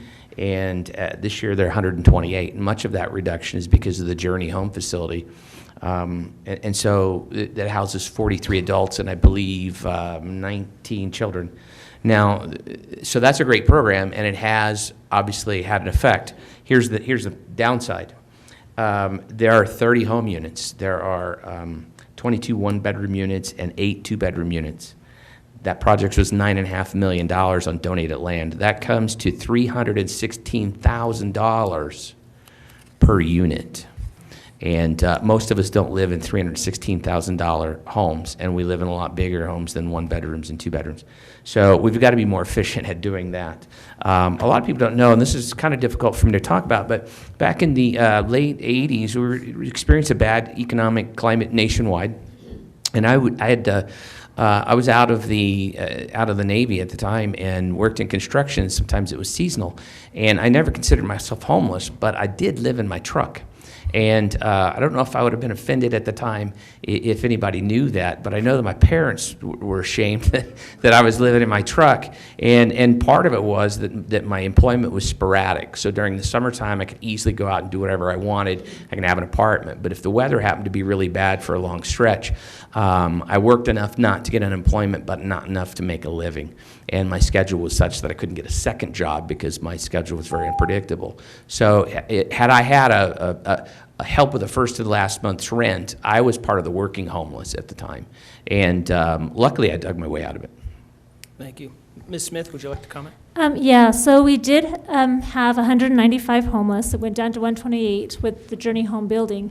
But then both of those point-in-time counts were done in January in the winter. And we were really curious as a city council to know what it would be in the summertime. So they went out in the summer and did another point in time. They counted 141, so it jumped up higher. But what was most concerning is that in the mountain parks, there were many more camps of homeless that they didn't even have an opportunity to go and count. And so the problem is there, and it does need to be addressed. One thing about the Journey Home, the $9.5 million, that wasn't, the city money didn't spend any of that. Those were large corporations that were using tax credits that had to be spent, and so that's an inflated cost, just a fact there. But housing really is a really big deal. They say that the availability of housing, if it's only at 9% availability of housing, that is not healthy for a community.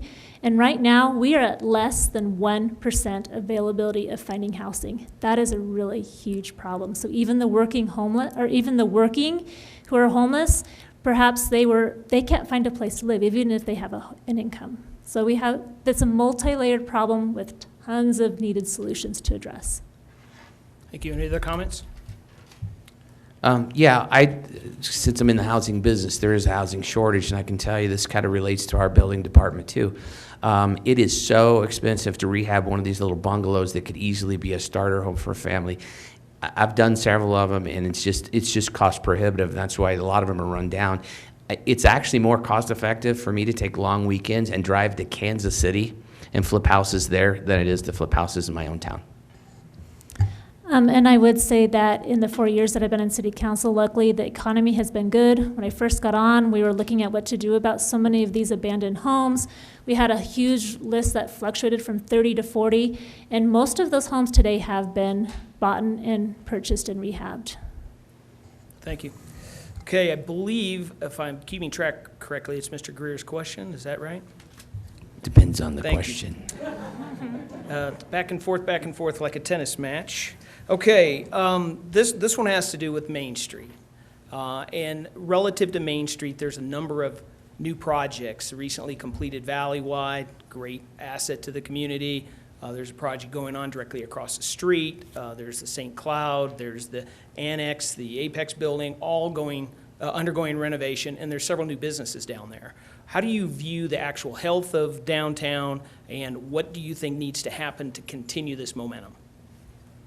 Well, I think, the revitalization of Main Street was one of my pet projects that I frequently get criticized for even today, even this evening. And the Valleywide project, I think, is going to eventually put 100 full-time jobs on Main Street, which at this point would certainly be an anchor for Main Street and make a lot of other businesses viable. They had looked at that building 4 years prior and had no interest whatsoever in that building. It was vacant for more than 5 years. And when they saw the activity that was going on in Main Street and how the city was reinvesting in itself, they decided that they wanted to be a part of that. And not only did they rehab that building, now if you ask the people that built it if they would do it again in Canyon City, they would say, no, we'll go to Lincoln Park, we'll do something there. That's a little joke, laugh, I expected more. But the reality is a $7.5 million project and another $7 or $8 million project in the St. Cloud and a few $1 million there at the old Wells Fargo building. Those are very exciting things because they're going to put full-time employees on Main Street.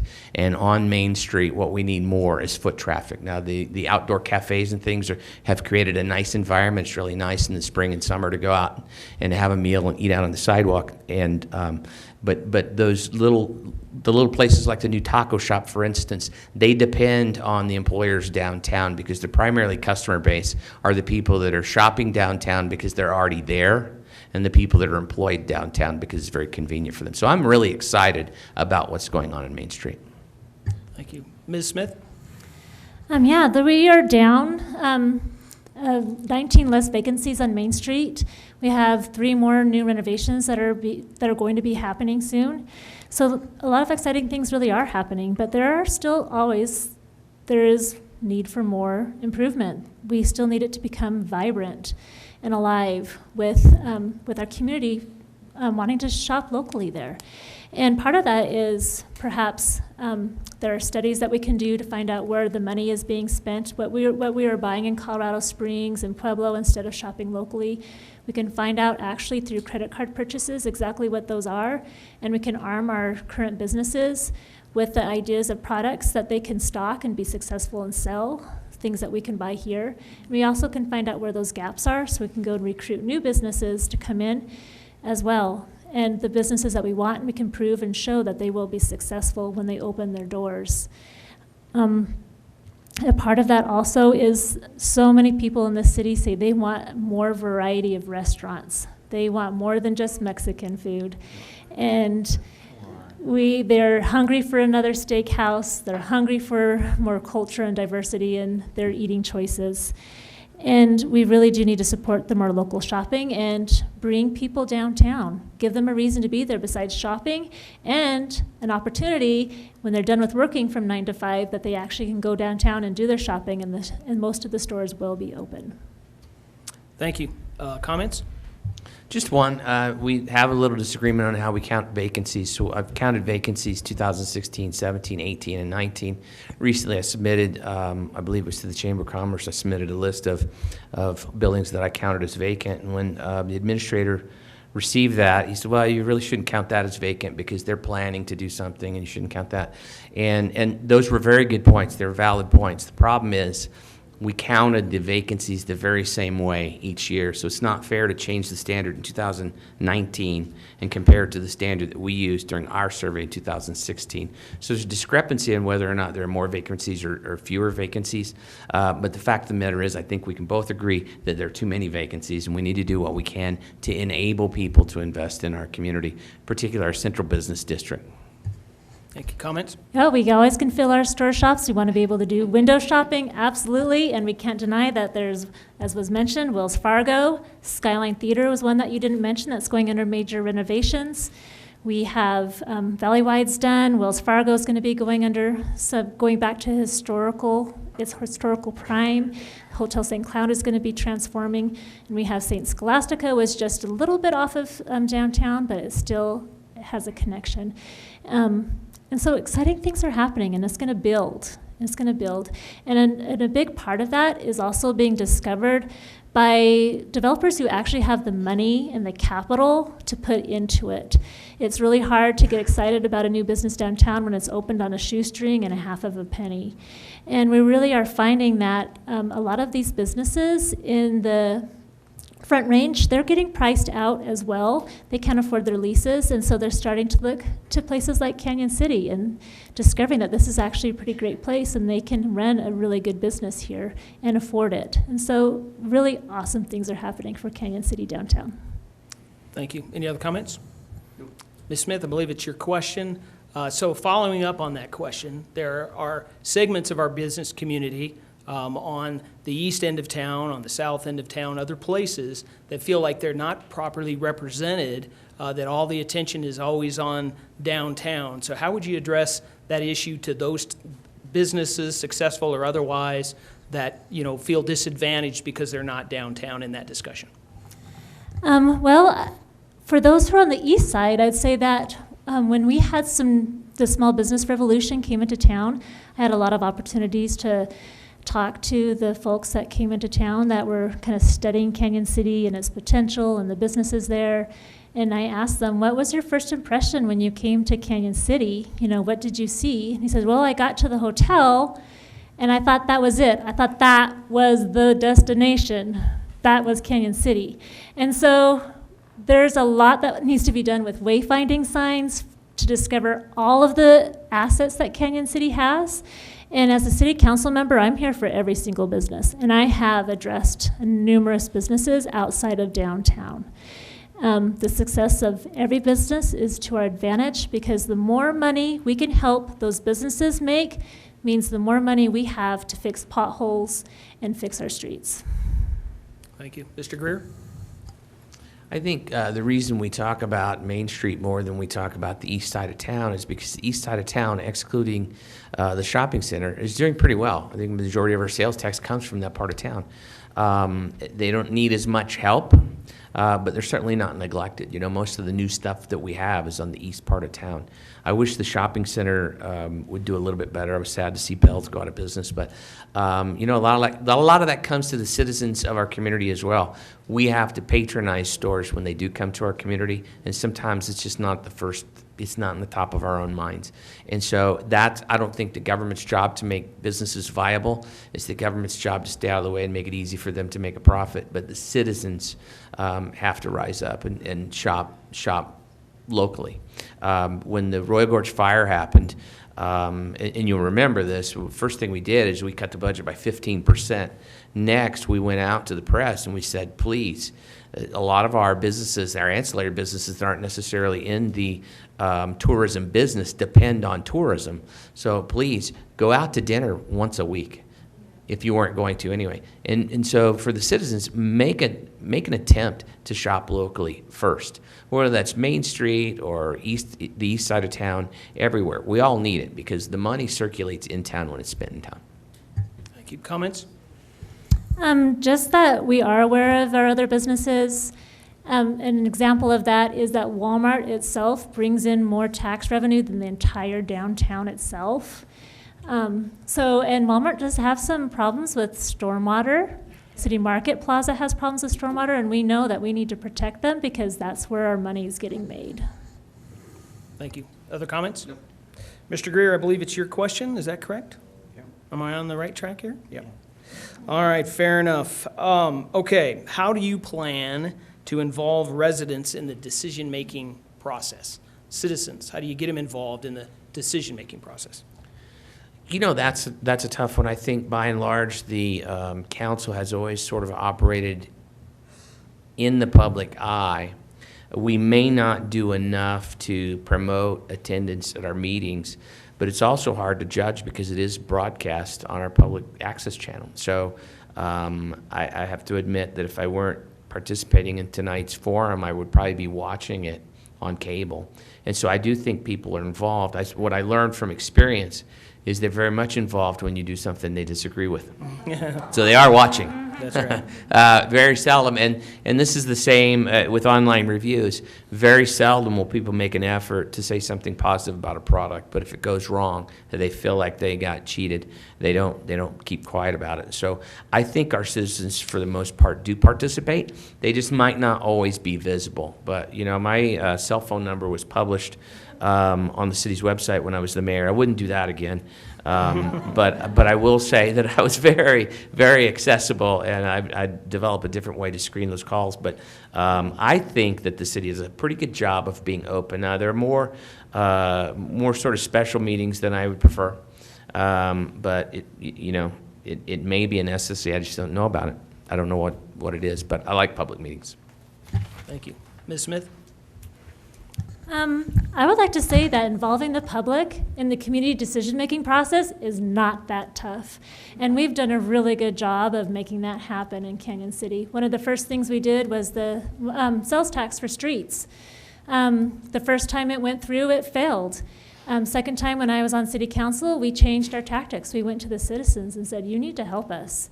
And so a citizens committee came together. They're the ones that made the ballot language. They're the ones that promoted it to the community. They're the ones that went to their peers and said, look, we're sick of having to change the shocks on our cars. We need to do something about this. And that's when it passed. And so involving the citizens has been absolutely key.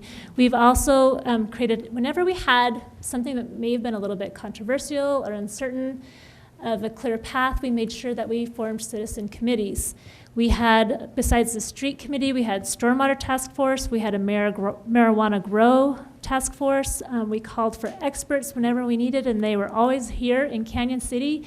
We didn't have to look to Denver or Colorado Springs very often. We often could find them here in Canyon City. Even the energy solutions for Canyon City, there's some of them are in the audience right now. They are really working hard to protect Canyon City's energy costs. And for those, we'd always recognize them and congratulate them, and we honored their decisions as they came together and made good decisions. We also reached out to so many in our community as we found out of those who are doing good things, doing their best to make Canyon City a better place. We would bring them into these chambers. We would have letters written and signed by all of the city council congratulating and recognizing and honoring the things that they're doing in this community.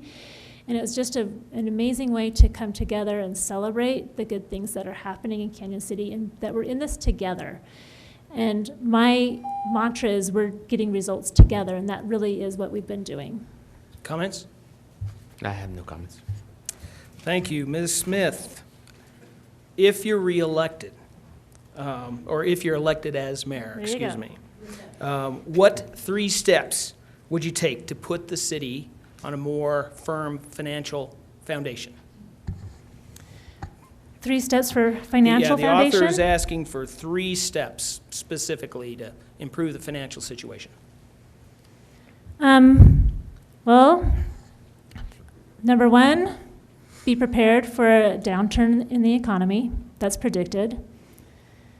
For 2020, we've already reduced our budget in anticipation of that and try to streamline it as much as we could. Number 2, for financial foundation, I think that's also having a diversity of jobs, of good jobs that have livable wages for our residents and for our kids graduating from high school. I think it's absolutely awesome that our new businesses coming into town, especially our tech industry, are working with the community college and with our high school, where our kids can graduate from high school with the certifications that they need to have a livable wage without even having to go to college, often in the trades or technology. It's fantastic. That's a good way for a financial foundation, because as individuals, we need to be financially sound as well. And probably the third one is just not getting too big for our britches and making sure that we're always responsible and prudent. Thank you. Mr. Greer? Well, first and foremost, I think it has to be as easy as possible to give our citizens the ability to shop and spend in this community. If there are more taxpayers here and more things to spend money on, there's more sales tax. Sales tax is over 60% of our general fund. I wasn't here during the budget talks, but I'm looking at the overview of the 2018 audited financial statement that was presented this year. In 2018, we had $11.7 million in revenue and $12.5 million in expenses. Now, there's 8 pages of explaining in this, but that's the first 2 pages. When I run my business, I look at my expenses and I look at my revenue. I have to build revenue always, and I have to always be looking at ways to cut my expenses. And so on the surface, the report that was produced by the auditors looks like we're spending more than we're making. So we got to go out and make more money. I think we can deregulate a lot of things and make it easier to be in business here. I think we've got a great climate. I don't think we're going to have a problem recruiting these location-neutral employees. I really don't. Our infrastructure is pretty good as far as the tech world goes for a town this size, and the amenities that we have are unmatched throughout the state. So I don't think that's going to be a problem. But we do have to find a way to encourage people to invest in our community and open businesses in our community and provide services and items that we want to buy. I don't know if that's 3 steps. Maybe increase revenue, decrease spending, and make it easy for everybody to spend money here. Wrapped it up in 3. That's not too bad. 15 seconds to go. Any other comments? Yes, as far as the 2018 budget, the reason why it looks like we spent more than we made is actually because that was the first year that we really started building, kickstarting on our streets. If I remember correctly, if this is the right year, we did, to really kickstart a lot of the building of the streets, we borrowed money from ourselves. So we took some funding from the cemetery and some other places that had some really big wells, and we used some of that money to build the first streets in Canyon City that had never been done before. They desperately, desperately needed it. And now it's just getting paid back to ourselves again. We've always been 100% in budget. It's the law. And we have 20 to 30% in reserves. I did want to have a little touch, if I could, really quickly, on an insinuation that Tony made about special meetings. And I do just want to point something out very important. In City Council, we have our regular meetings on Mondays and Wednesdays. Both of those are up here on the dais where they can be recorded, filmed, and put on YouTube and watched on television, and anytime, all times. And what we have termed as a special meeting is, according to the Sunshine Act, is whenever there are more than 2 city council members that are going to be anywhere at the same time in the same place, we have to publicly note that in a record that we're going to be there.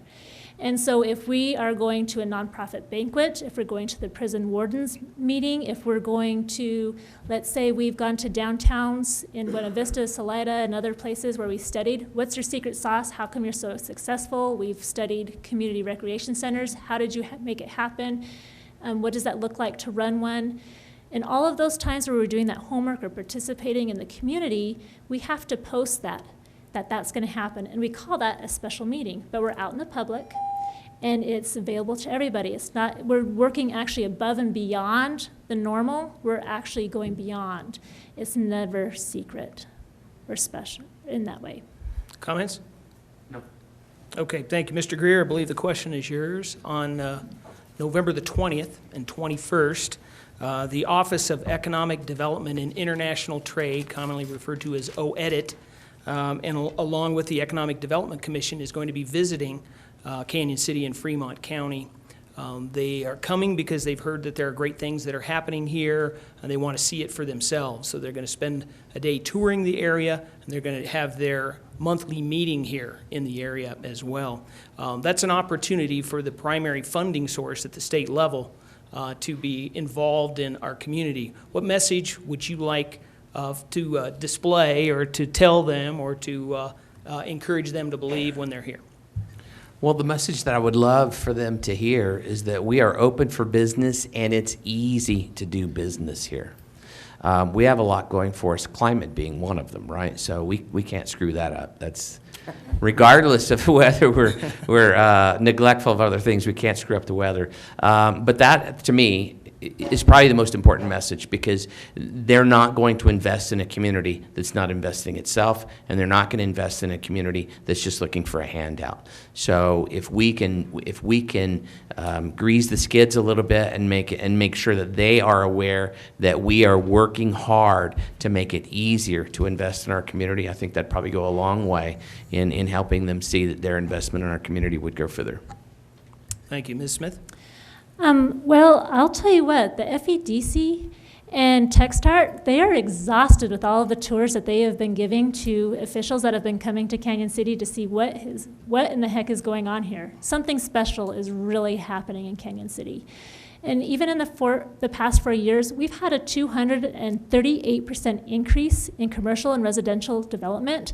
So business is happening here. We've already talked about all the other renovations that are happening in businesses that are growing in Canyon City. But what I would tell the OEDIT, the economic development, is that we are in a revolution. We have our tech industry as a revolution. Our schools are under a revolution. We are really making things happen, and we're just this close to just turning the tide to really starting to reach our full potential. And we are working hard to make that happen. And we're seeing it all over the state of Colorado. This is not unusual or unique.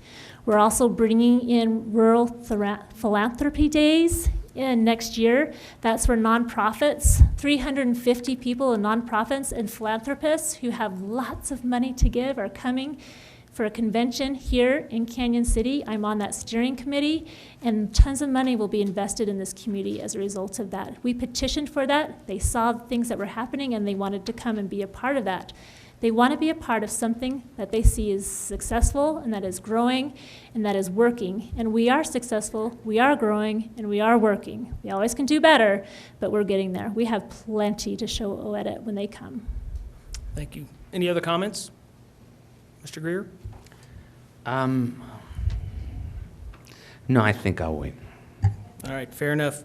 Okay, we're getting down to it time-wise. There are 2 questions that we would like to squeeze in, and 2 of them that came from the audience that are specific to each of you. So I'm going to ask you one more general question, and then we'll have a specific one for Ms. Smith, a specific one for Mr. Greer. So the general question is, we're going to be hiring a new city administrator, city manager. Want to understand what your vision is, what you're looking for, and how you anticipate going about that to the most effectively benefit of the community. Absolutely. I'm really excited about this. I actually have a binder of 35 applications of people who have submitted to become, hopefully, one of Canyon City's administrators. We've had a big pool to choose from. Each council member has reviewed those applications and are submitting their top 3 choices. Hopefully, as soon as the election is over, we'll be able to invite the existing city council and mayor and the newly elected officials to participate in interviewing 5 of the top finalists. I think we'll find 5 quality finalists from that. For me personally, I am looking for somebody who is economic development oriented. I want somebody who has the backbone to clean up some staff problems that we're having and get over the hurdles that we are. And we have some longevity and legacies that have been here for so long, and it needs to be turned around. I want somebody who has the ability to make that happen and to be business friendly and to be able to recruit business and see that greater vision of Canyon City's potential, embrace it, and be able to integrate into our community integrate well, and pass a really good civility test. Thank you. Mr. Greer? We kind of ran into this before. If I was on the city council today, I don't think I'd be comfortable hiring the new administrator. As a lame duck city council person going out of office, I don't think that I'd be comfortable hiring the administrator that the next administration has to work with. We've done it in the past, didn't work out very well. So I would hope that we could delay that decision until the new council comes in. I think the qualifications that Ashley mentioned are great qualifications. Sometimes, if we do a background check and we check with previous employers, we can find out if they're really compatible, if they're all they say they can be. We've had some great administrators in the past. I'd love to see Doug come back, for instance. I would love for him, if he's listening, I'd love for him to come back to Canyon City. But I would just hope that we would delay that decision until the new council comes in, because they're the ones that are going to have to work with them. Okay. Comment? Well, out of those 35 applications, Doug did not apply. But as far as the old and the new, I think we really felt that, as you could see, there's a lot of new people that are going to be on city council. We have 5 positions that are open. That is 5 new people who are brand spanking new, and bless their hearts when they're up there, they don't always know all of the facts or the story behind what has happened. Whereas the current city council, we have an intimate knowledge of what's happening in city council, specific hurdles, specific perhaps staff members or issues that we really need to have dealt with. We know it well. And we want to be able to have an opportunity to make sure that that new administrator can handle those things. We have the experience to make those judgments. But we also recognize that it's the new council that is going to have to live with them and work with them, and that's why we intentionally have waited so that they could be invited to the table to be together in that decision-making process. Comments? Okay, final question. I believe it's Mr. Greer's turn, and this one was specific to you. What were the circumstances that led to you being a write-in candidate for mayor instead of having your name on the ballot? And do you have any concerns about how it was handled? And do you believe the city election should be monitored by the Colorado Secretary of State? So the circumstances that led to my being a write-in, I received my packet like everyone else did, and I passed around my petition. I signed and notarized the affidavit that went along with that application. The city clerk wasn't here when I turned it in. She was off that day. So I went out of town, didn't realize there were actually 2 affidavits. So on the following Monday, she called me and said, "You forgot to sign the second affidavit." And so I said, well, I'll go get it notarized, then I'll email it to you, and I'll bring you the original in tomorrow. And she told me that that was not possible, that it had to be turned in person that day. I disputed that because there's no regulation that was cited that said that it had to be turned in person. And also there's a 5-day correction period that I would get not given an opportunity to correct that correctable error. So I'm a little bit concerned about that. I mentioned in an earlier interview that I was going to ask the Secretary of State to oversee the election, but really it's the county clerk that runs the election from here. The damage has already been done as far as our ballots are concerned. And so I have no concerns with the county clerk. And I don't think the city clerk did anything purposely. I think it was inexperience. I just recently, as you know, our financial reports were due last week. And the forms are not available on the city's website. They're not available on the Secretary of State's website. Secretary of State says, contact the city clerk. I contacted the city clerk, and she said, you've already got the form on the thumb drive that I gave you. I showed her the thumb drive, and a few days later, she said, oh, sorry, I forgot to give you that. So I am late, $50 a day fine for turning in my financial report late. But it wasn't my fault, I swear. I was not given the form, and it was not available. So I have no concerns about the election itself, and I don't think there was foul play that led to me being off. I think it was a misunderstanding of the rules, and it's an unfortunate misunderstanding, but we'll live with the results. Ms. Smith, do you care to comment? I'll just say that it's too bad that Tony's paperwork wasn't able to be turned in properly. He has been mayor before 3 times. He's filled it out many times. And the election code itself, the state code, that is one of the most basic things of the integrity of what America is so wonderful for, is that protection of our right to vote. And we have to be very carefully and guard that process of that state code to make sure that the integrity is held up to its highest standard. And unfortunately for Tony, it didn't work out for him.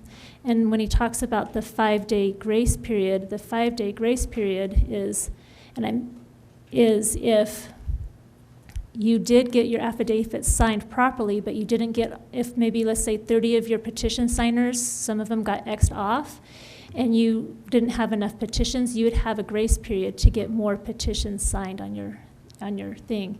We gave it to our attorneys to review, to double check and make sure, and that they felt very confident that the right thing was done in accordance to the law. Any final comments?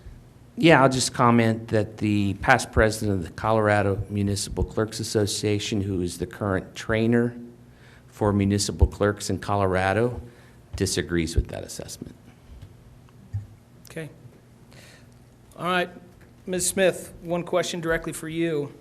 As a current city council member, you've had the opportunity to review the draft of the Black Hills franchise renewal proposed in the spring of 2019. What are your views of that specific proposal? And have you talked to local businesses about the cost of their electricity? And how large of an impact do you believe it has on the business community? So, yes. I have had an opportunity to review that Black Hills franchise agreement, and it is very thorough. And I've had an opportunity to talk to a number of businesses who are very concerned about the high rates of their electricity bills. It's crippling, and it is very concerning. But it's very important to understand that the Black Hills franchise agreement has absolutely nothing to do with electricity rates. All it has to do is with the ability for Black Hills to use the city's easements, and they pay us $500,000 in return to use our easements to provide power to the citizens. And so if it's a fight about electricity rates, that's a different conversation. But if it's about the franchise agreement itself, what we did is we hired an attorney's office. They're specialists. They're called the big dogs of the utility world when it comes to attorneys. They helped us.